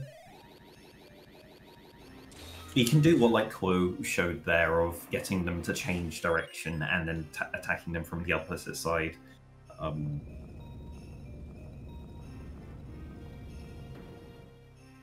Yeah, that fight's a lot easier now with the boomerang. Yeah. Yeah. It really is. And so this is the first of 2 levers to, well, unfreeze the water element, and the water element only, nothing shady going on. And so it opens up the second half of the dungeon, right? Yeah. So we're gonna do an Ocarina glitch to get to the second lever later. We can actually do it now, but it just ends up being slower than getting the lantern now. Alright. Yeah, because the item of this dungeon is gonna be the lantern. As we see in the menu, we are almost done in terms of items, like only 2 more to go. There's not that many items compared to, I don't know, other games. Yeah, we're going to be doing a refight of the first 2 fight, but this one's electric. So it's not too different. You just need to delay a little bit whilst it's electrified, where it's invulnerable. Yeah, you can only use the Goja a tiny bit at the beginning, and then when it's not electrified anymore. Yeah. So the route that was done in this dungeon was pretty cool because it almost looks like an intended playthrough at first, but with like that the Ocarina glitch that was done at the very beginning helps offset like where we collect our keys, which means that we're always having a key earlier than we needed, which is great because whenever you get to any of the key doors in this dungeon, you always need to then go on this tiny little side loop to go to a different room to grab a key and then come back to open the locked door. So when we were back at the lily pad, Quo could just open the locked door to get access to the lily pad instantly. What you're supposed to do is you're supposed to drop down on the waterfall and swim around and get a small key that's underwater, and then climb all the way back up and then open that locked door. So just being able to have a small key early to get the lily pad, go past there and collect the small key on the way just saves a load of time. And then here as well, before getting into this room, we're supposed to go to a room just above and go down and melt some ice block with a puzzle to be able to get another small key. But we can completely skip that and just come here directly and, to get the lantern. Yeah, it's pretty cool. It's like a sequence break after sequence break that just like flows into each other. Yeah. Right, and so now we actually have the lantern, and I'm very curious of what's gonna happen because I don't think I've ever seen that route. Oh wait, maybe it's the same as Flipper Skip actually. Yeah, okay. Yeah. So I know what's happening. I lied. Yeah, this is the classic second half of Temple of Droplets. Speaking of classic, we'll have to explain Ocarina glitches, the differences later. Yeah, I don't, well, I think it's Darky who actually invented or democratized the other way of doing OGs. So... Yeah, I have no idea about the history of Modern. I don't know where it originated from. We can probably talk about it during the Flipper Skip route with Darky actually. But yeah, there are 2 main ways of doing OGs, and back then I guess everybody did classic, right? Yeah. Yeah, we didn't know of any other ways. So the way that the difference that we're talking about, when Quo's done the Ocarina glitch, they've stood completely still in front of the staircase, and then they press up, and then 1 frame later they press the Ocarina. The other version that was discovered is called Modern, and to do that you slide diagonally across the front of the staircase, and then you, on the same frame, you release diagonal so that you're just pressing up and you press the Ocarina at the same time. Yeah, basically it prevents you from stair walking. We haven't seen it yet, but we probably will at some point, and I will point it out. So unfreezing the element actually unfroze Octo as well, and this is how the boss fight begins. So on this one, back then, no Octomanip. Octomanip was during Weirwell Hope, I think. I don't think it was a month before. A month before, yeah. Like right, yes, I did it at GDQ, but Orbital Hot was not a thing yet. And that was in 2019. And so basically this boss has the first two phases always the same. First phase is rock, rock, rock. Second cycle or phase is suck, rock, I think. And the third phase is random, and that was a dread on every runner because you could either get three rocks and you were perfectly happy. That was a fast cycle. Oh no! You could get that was tragic. You could get sucked in and get what we call an ink. We will probably see it later. Or you could charge a bunch of times, and basically every time you got one ink, you lost 30 seconds compared to the best outcome. So that was nice. That was a really fast. Yeah, makes up for missing that second cycle. Yeah. But yeah, so the ink we're talking about, so we're actually going to see one. Yeah. He either throws a rock or does suck in ink, as PK said. And in, I think most of my practice runs, it's been 2 inks, so I hope it's only 1 ink. But you lose 30 seconds, you can't do anything. The way I like to put it is you should expect 1 ink if you are not maniping, and if you get 0 ink, you save 30 seconds. If you get 2 ink, you lost 30 seconds. But expect 1 ink on average. Yeah, I ran the numbers recently, and I made like a flow chart to demonstrate what it looks like. But 0 ink is a 25% chance. Overall, I feel like and then 2 ink is actually like a 16% chance. Yeah, because you can get 1 ink and 1 charge, or 1 ink 2 charges, which are better than 2 inks, I suppose. Yeah. And so cool. And then like the remaining odds is 1 ink, so like 1 ink is the vast majority of the time what you're going to be getting. And so we got the water element, so third element, only 1 to go, and the current 80% throughout record is already done with the game. So that just gives you how much time you have saved with all the new tricks and glitches. And it's all the way up to this point. There's still like the big time save for this route over a intended playthrough of the game still hasn't really been done. Yeah, we've had some skips here in Temple of Droplets, which has saved quite a lot of time. I think it is about 10 minutes of time save. It's huge. But we're about to save 15 minutes, just in a few minutes.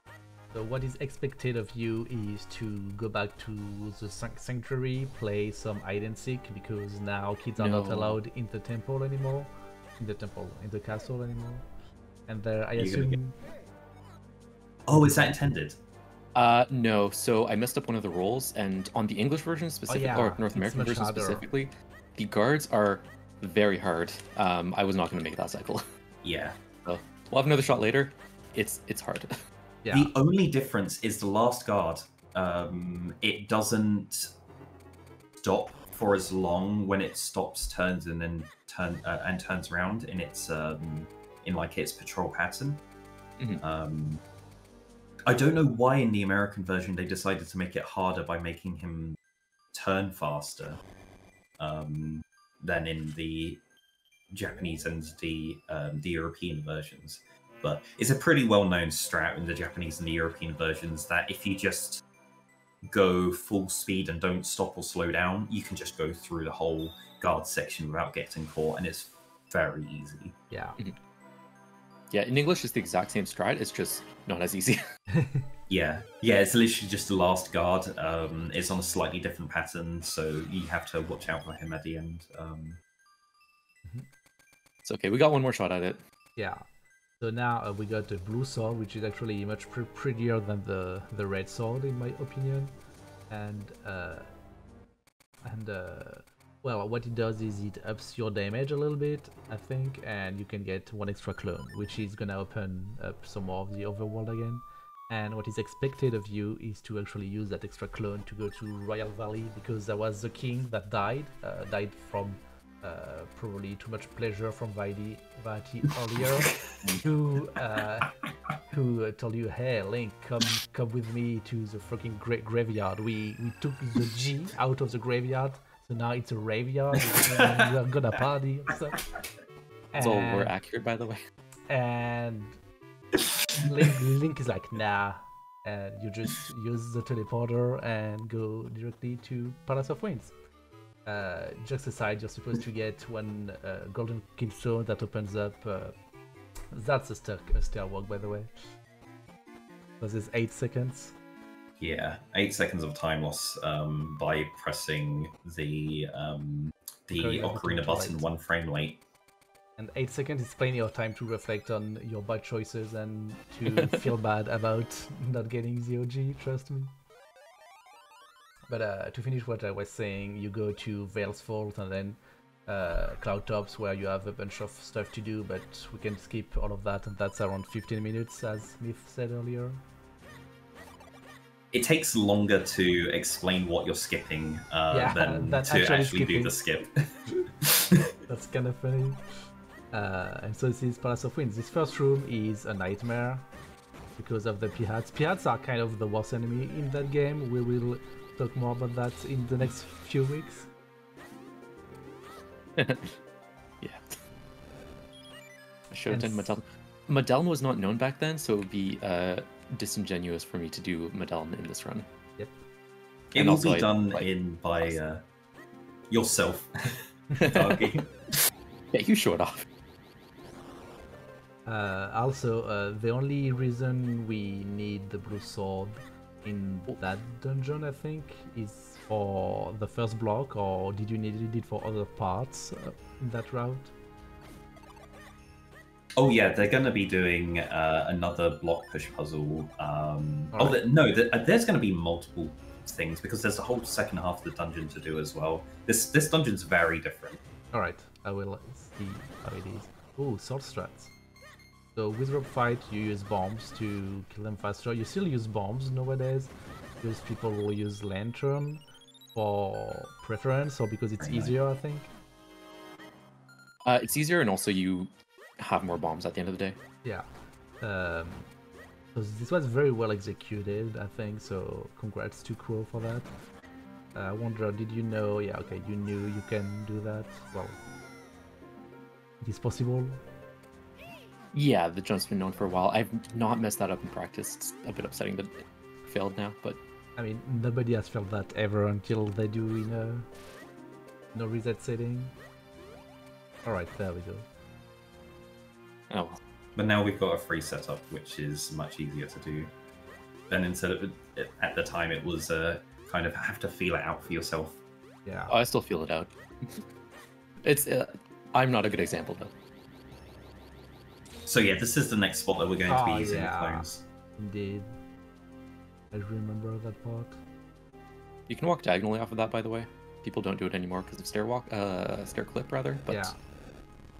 It's a cool strat. And so it saves like 4 frames. Something we haven't seen in a while are auto-scrollers, so this dungeon is like, we got you, fam. So there was one version difference in the floor below just before we fought the Wizroads. Mm-hmm. Anyone who runs the game nowadays may have noticed that all of the walls and stuff was slightly different. And yeah, we the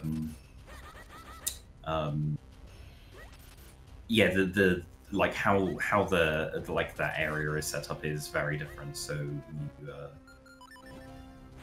you could theoretically use the magic boomerang to hit the switch in the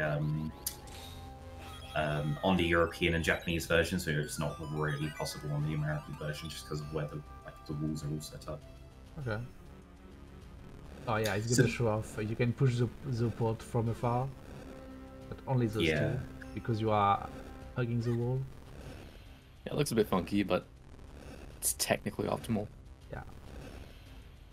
This room, we will talk about it in a few weeks, but was for a while the only reason we needed bracelet skip once flippers were skipped.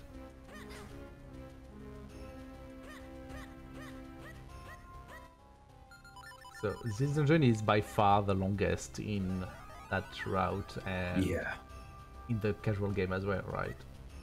Droplets is slightly longer if you know where you're going in Palace. Alright. The thing is, a lot of casuals did get confused in Palace of where they needed to go, which made it longer, but it's not inherently a longer dungeon.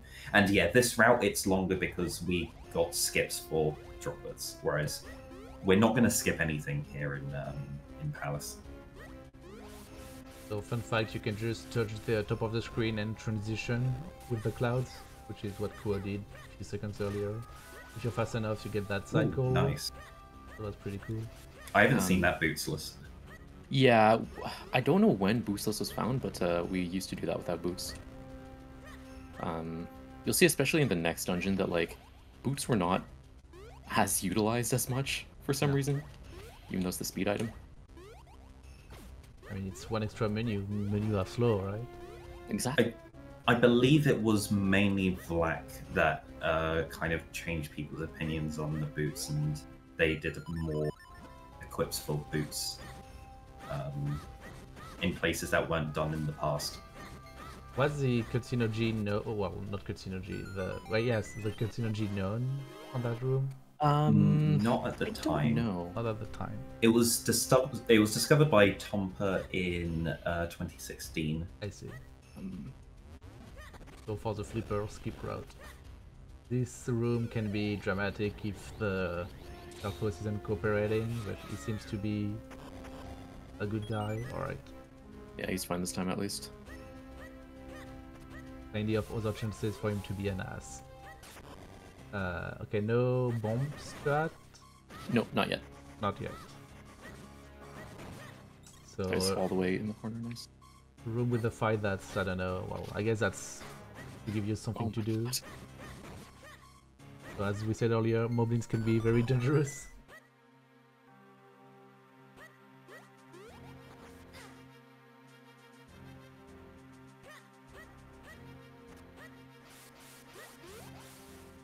Oh yeah, Fire brought in a lot of movement optimizations to the game that I'm really curious to find out what they brought along.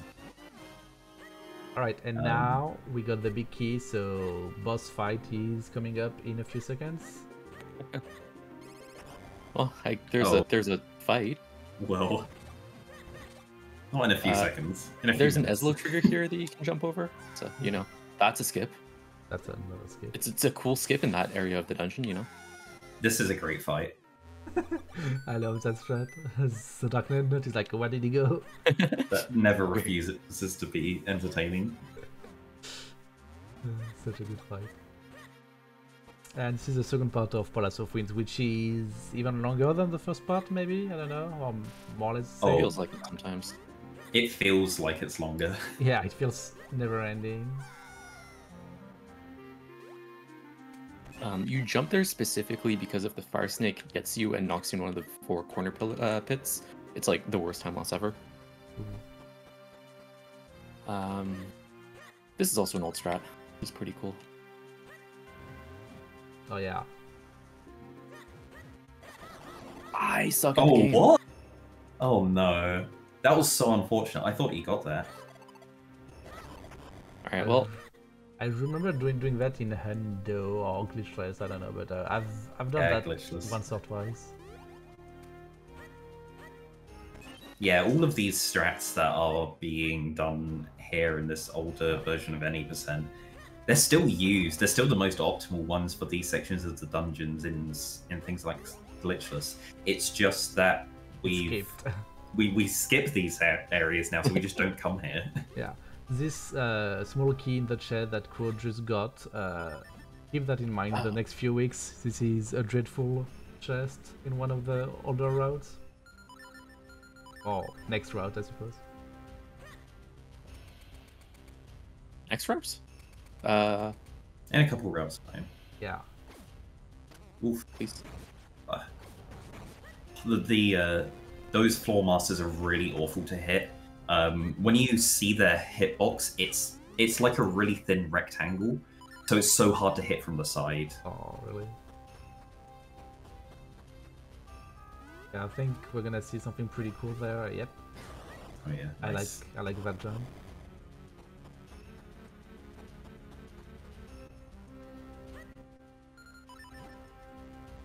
And so we actually got all the items we need to finish the game. in the sense that we are not gonna get the boomerang. Getting the boomerang is slow and useless. It's an optional item. Why would you get an optional item? Yeah, right? I mean... That's ridiculous. And I mean, at least the boomerang, you just have to buy it. Imagine getting the magic boomerang. Would be even worse. I like that. What's it, like 4 kinstone fusions? That's so slow. Yeah. And they're green kinstones as well, so you just need to get lucky and get the random RNG drops. No one's ever going to do that. Or you could get some chest, but that's slow. I'm pretty sure there's quotes from Tompa being like, "The boomerang? What am I gonna do with that useless item?" I mean, technically, that's a boomerang.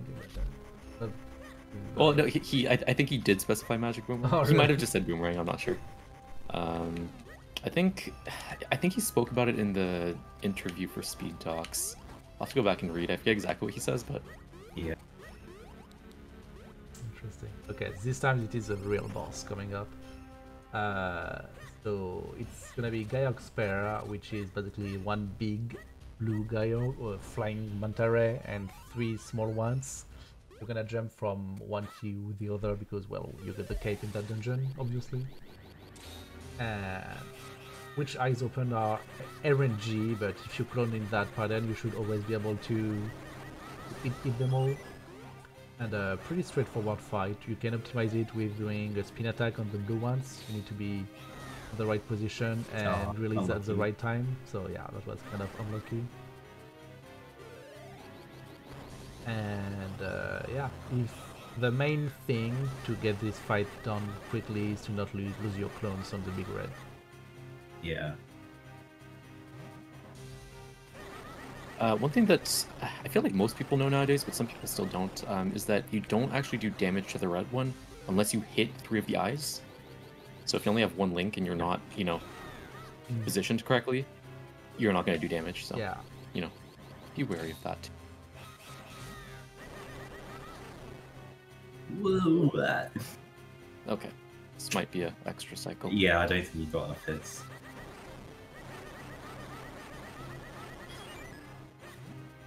I think that was close, but yeah. Also, depending on how the eyes open, you can do it cloneless with 1 good clone slash. That was pretty unfortunate. Yeah, rotten luck with those.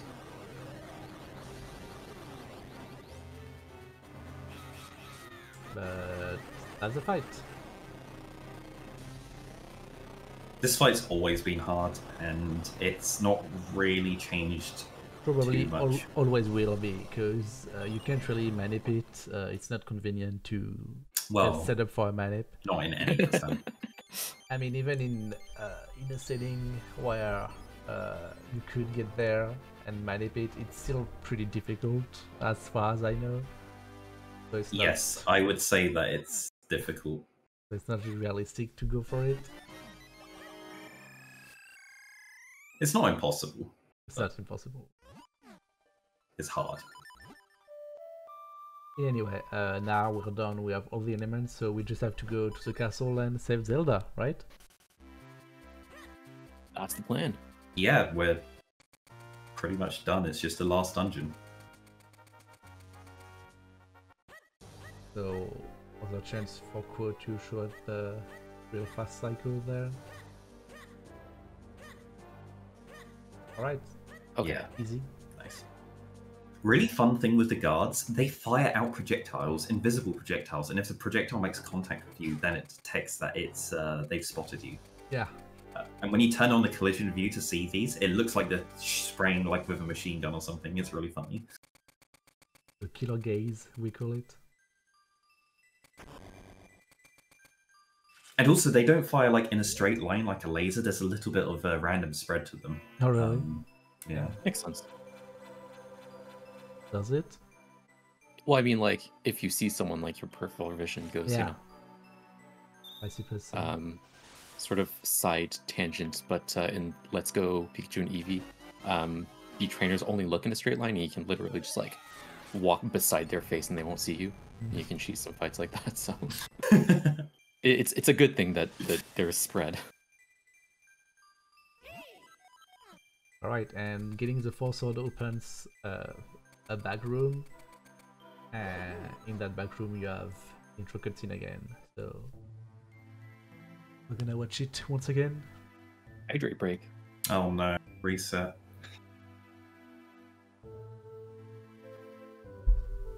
Oh, we're back to the intro.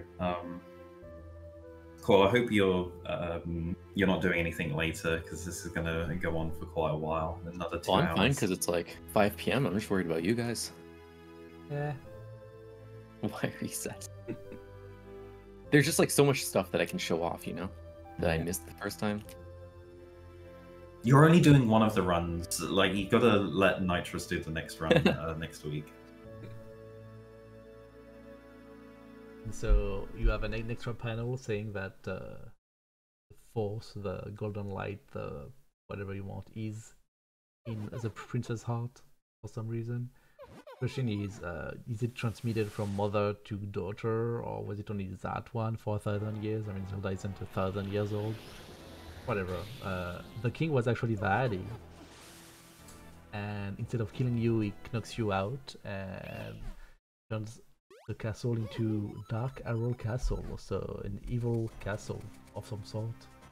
And that's the real final dungeon. That cutscene makes no sense with the new routes, seeing as we skip very vital cutscenes that kind of explain why that makes any sense whatsoever. Indeed.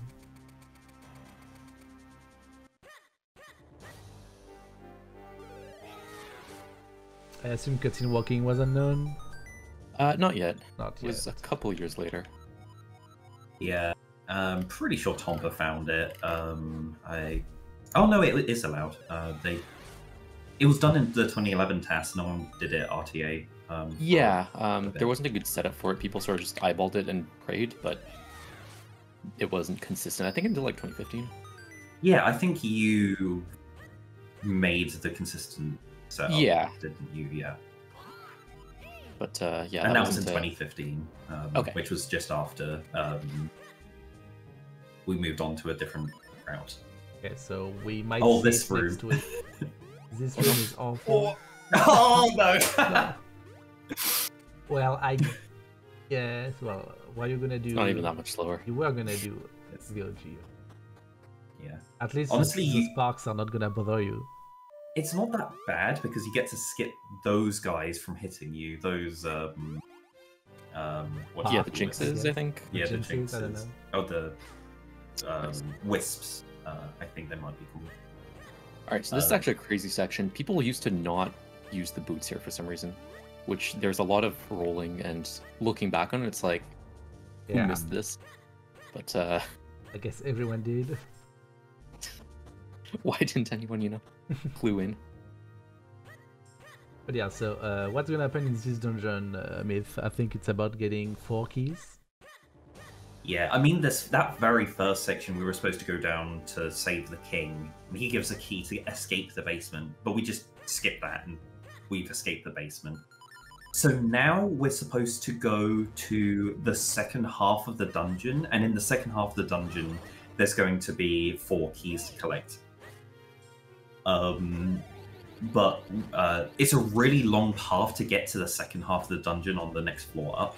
So we're gonna completely skip all of that. Chloe's gonna go and get a small key now. Oh no! Oof. Yep. A wall master grabbing you. That's This dungeon has not been great so far. Yeah. Well, at least you this have this a old taste run of had what can such a happen. high likelihood of getting grabbed by wall masters. Yeah, shout out to Martin, who actually got grabbed by that guy more recently.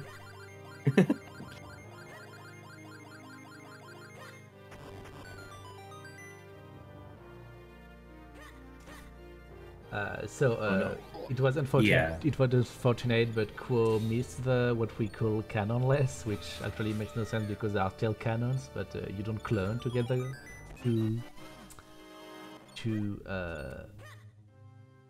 hit the cannonballs back, and since Quo tried it, I assume everyone will, and we're gonna keep count of who is getting it on their run. So far it's 0 out of 1, so we shall see. It sucks because like every single practice run I got it first try. Of course, I mean. And then we're here, and I've already made like 3 big mistakes, and we're like in the second run of DHC. It's alright. So Quo was supposed to use that small key to go through the locked door that he kind of like phased through backwards from. And then you go along a really long, slow path in a bunch of rooms that we're just not going to see to be able to get to the second half of the dungeon. And we're kind of like, we're going to break into the second half of the dungeon here from the first half.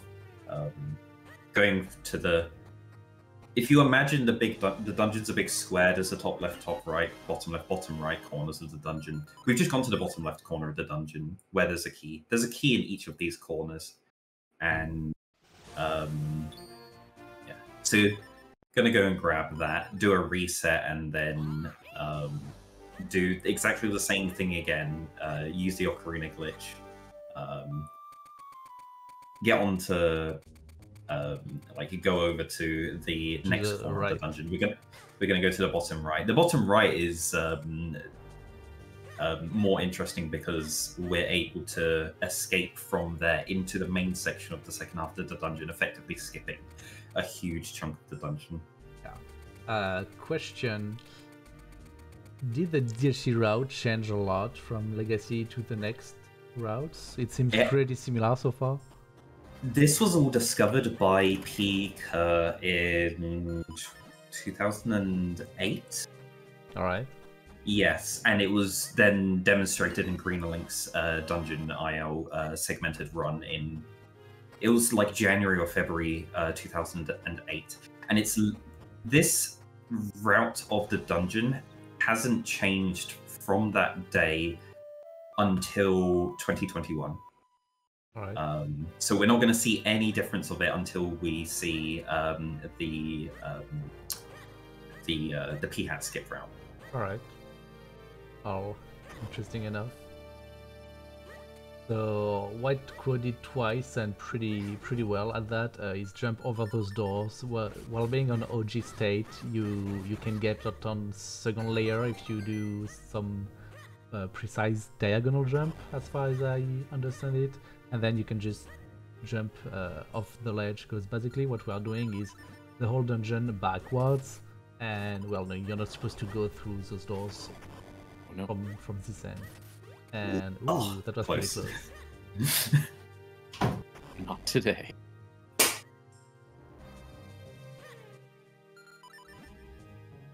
Yeah, this dungeon is a little bit tricky because there's nowhere to heal really. Ooh. Oh, nice recovery. Yeah. So yeah, you can just push him on the door and he gets kind of stun locked, but the one hit he blocked seemed to be the end of Quo there, but you recover it pretty well. Yeah, normally that Dark Knight is mean and it will just turn and face you and then break out of the spot that you get stuck in, but Quo perfectly timed their slash to keep it stuck there. Oh my god. Yeah, so those guys are not nice.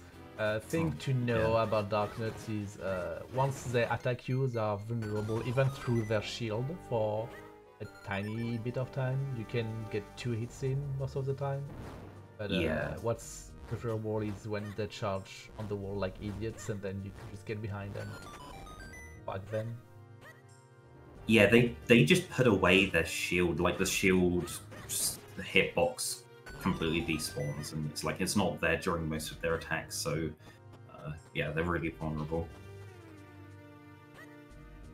And finally, the 4th key. So this is basically what I like to call the end of the game, because starting now you just 7 quit and you do the gauntlet, I suppose, while you go fight the final boss.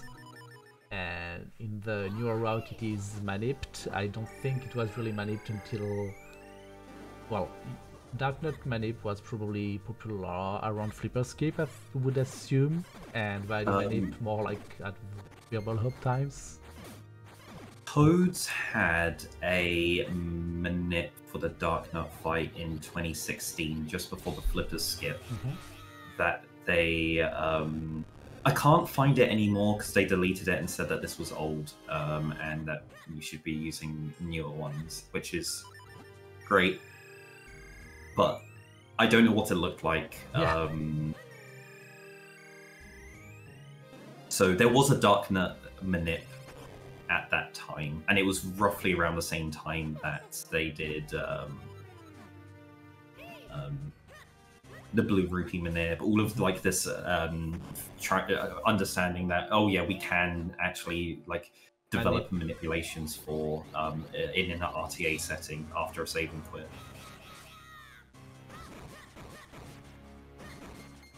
Yeah, I assume as soon as manips were something possible, the first thing were, well, to make the rupee route better, and that fight, which is awful casually, because you have 3 Dark Nuts, you have to kill all of them in under 3 minutes or something. Yeah, the time's not that big a deal, but it's still just an annoying fight. Yeah, I mean, the time is that big a deal in a speedrun because you want to go fast, I suppose, but you know, I suppose, yes. You know you can get it, but just you lose a bunch of health. I think that's one of those parts who has a fairy. No, that hurts. The fairy is only in body. Yeah. And there's an arrow in the bottom left pot that is also only in Batty 1. Alright. Partly done. Kinson for luck, and now that the Dark Nuts are done, it's time for Vaadi. So basically, story-wise, Vaadi is like, yeah, I'm gonna play some music. I played LADX and I finished the 3rd dungeon. I got the bell thingy, and I'm gonna play it 3 times, and when I do, I'm gonna kill Zelda. So we're like, no, that's not gonna happen. And this is why we need to kill the Dark Nuts fight fast. And this is Vaadi. So how do we kill Vaadi, Myth?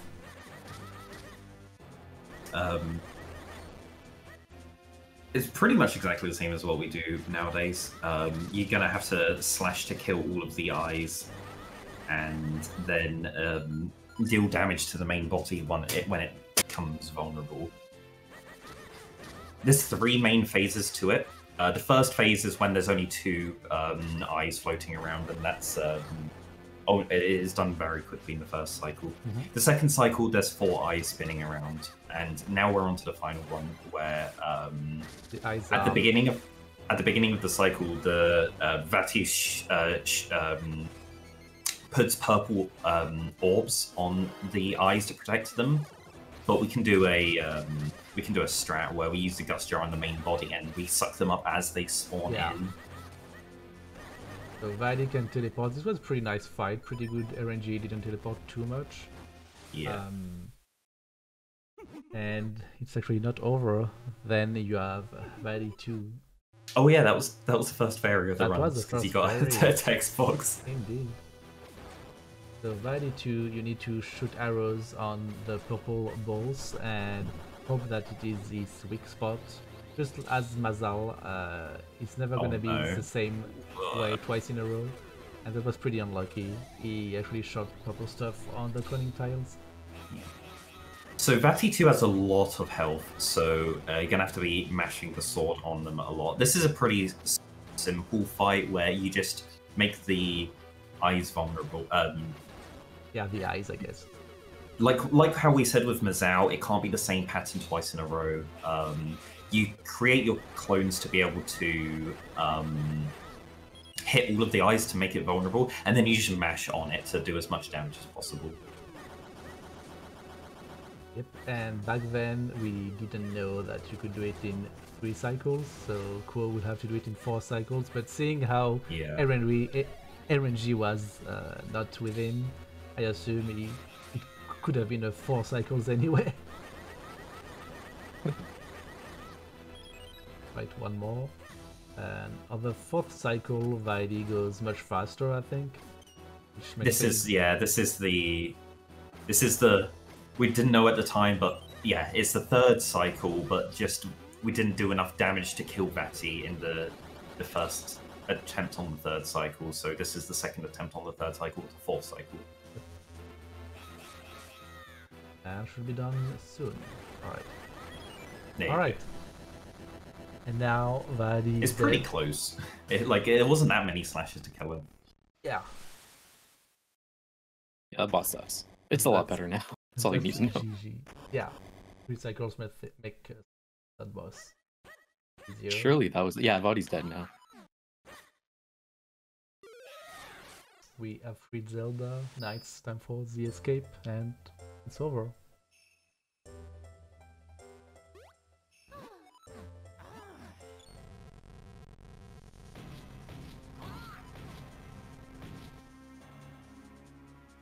World record was sub 2. It was like a 159, like 46 or something. It was like just barely sub 2. Yeah, I can talk a little bit about like what the leaderboards looked at the time. At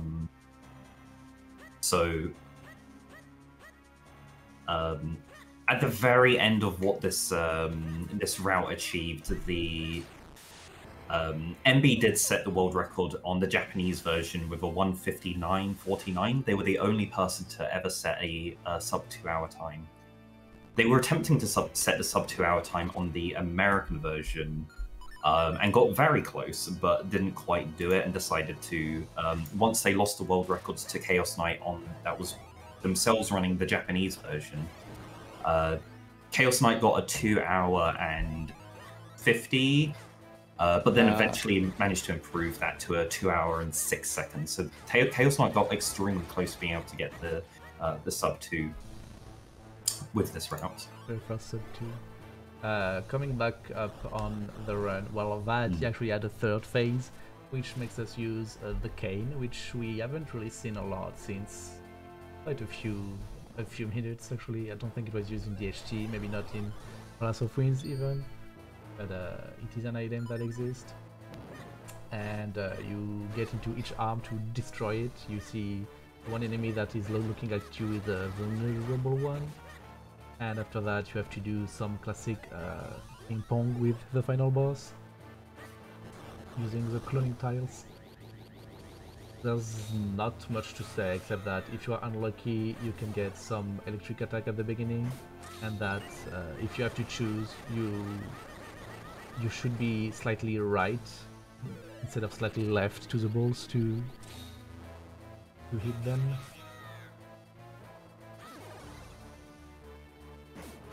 And yeah, I think there's not much else to say about Vadi 3. Yeah, he's the exact same pretty much. I'm sure it was known at the time you only needed to hit it twice. Right? I'm not sure. Or, I'm not too sure. But I do remember seeing runs with people just mashing, but... Time.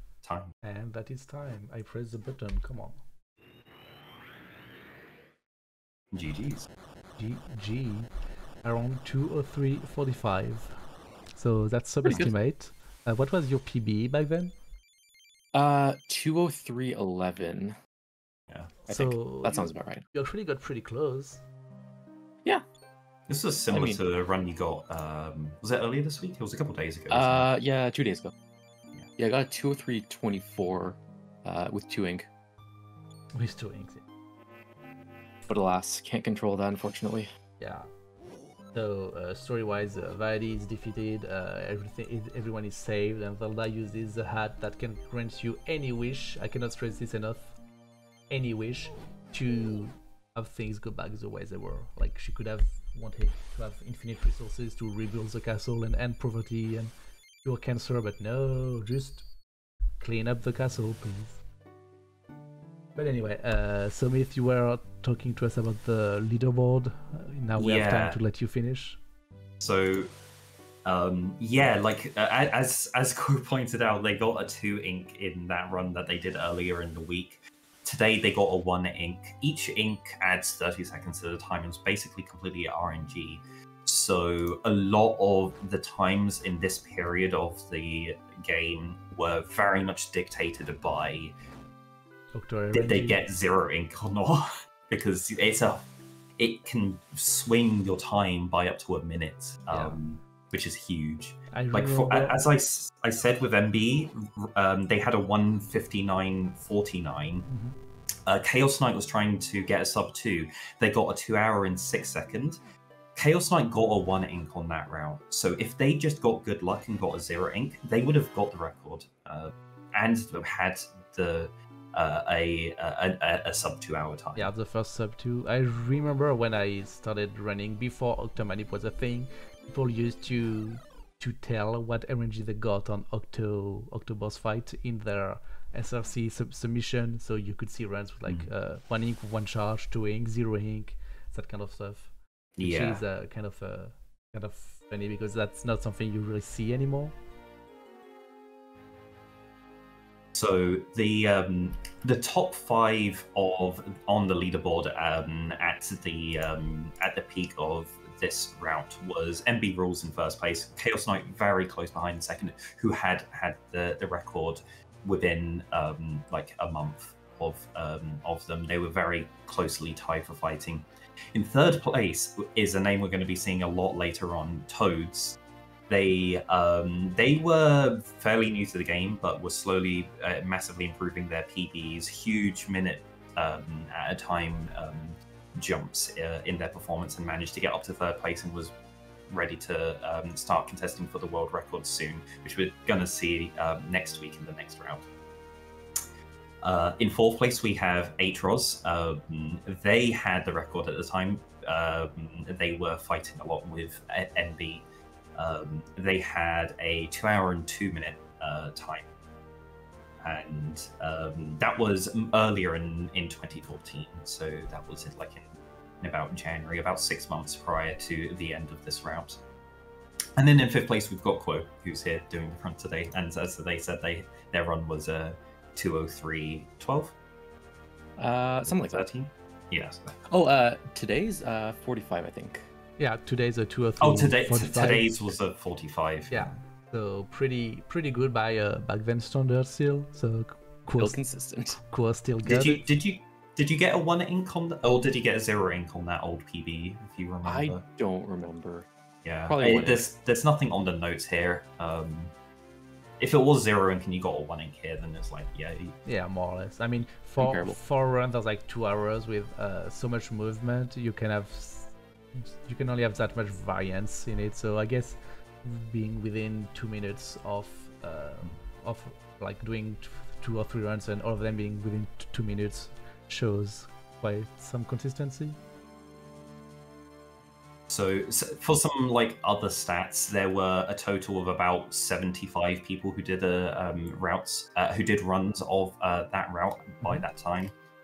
The top 10, if you wanted to get into the top 10, you had to set a time of 2 hours and 9 minutes or better. Okay. And 30th place was ZFG, who set a 2:18.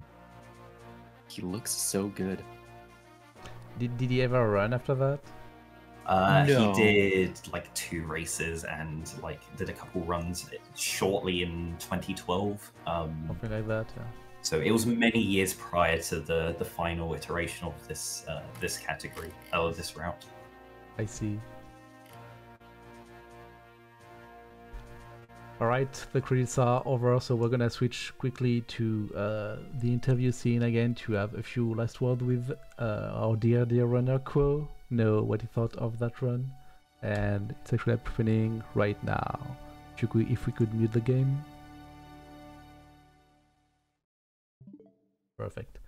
Alright, so what did you think of it, Quo? Are you happy with your performance? Did you actually remember to rub Octo's head for good luck before Octo fight, or did you forget? I think I forgot, and that's why I got 1 ink. That's why. But I also only got 1 ink, so it could have been worse. Could have been worse. Yeah, no, the run went well. I don't think I messed up anything too bad other than like DHC. There's a few things and that one guard section, but I redeemed myself on the guards. But yeah, no, that went cool. Super well. And I mean, DHC is a very difficult segment of the run. Yeah. Still always have been and still is nowadays, so nobody will resent you for that. Yeah, that's fair. I mean, I messed up the canyon room, but and I got caught by a floor master. Yeah. The OGs were good. I think I only like messed up 3 or 4 of them, so that's nice. It was all right. I did good. Happy with what I showed. All right. Well, thank you to you, Quo. Remember, as Darky already did, you can follow Quo on Twitch, probably on Twitter and other stuff. But we're just gonna talk about Twitch channel for now. For the people on commentary, which is me, but most importantly, Myth, who did a big work about research and gathered a bunch of data. Thank you to you as well for joining us. Do you have a few words you want to say, Myth, before for next week? Do we want to have a little sneak peek of like what's going to happen next or week? should we leave it for? So well, I think we're gonna next leave it mainly, but we can say that it's next portal week items. is gonna be the portal items route showcased by Nitros, the legend. Well, he's not the only Swedish legend. There's also Tom Pancake, but let's say in the very like as I was saying on the leaderboard with like Toads like slowly rising up on the leaderboard, where like in the last days of this this route, the portal items trick was discovered to be viable, and that's the route that we're going to be having a look at next week, and that's going to take off exactly from where we left off here.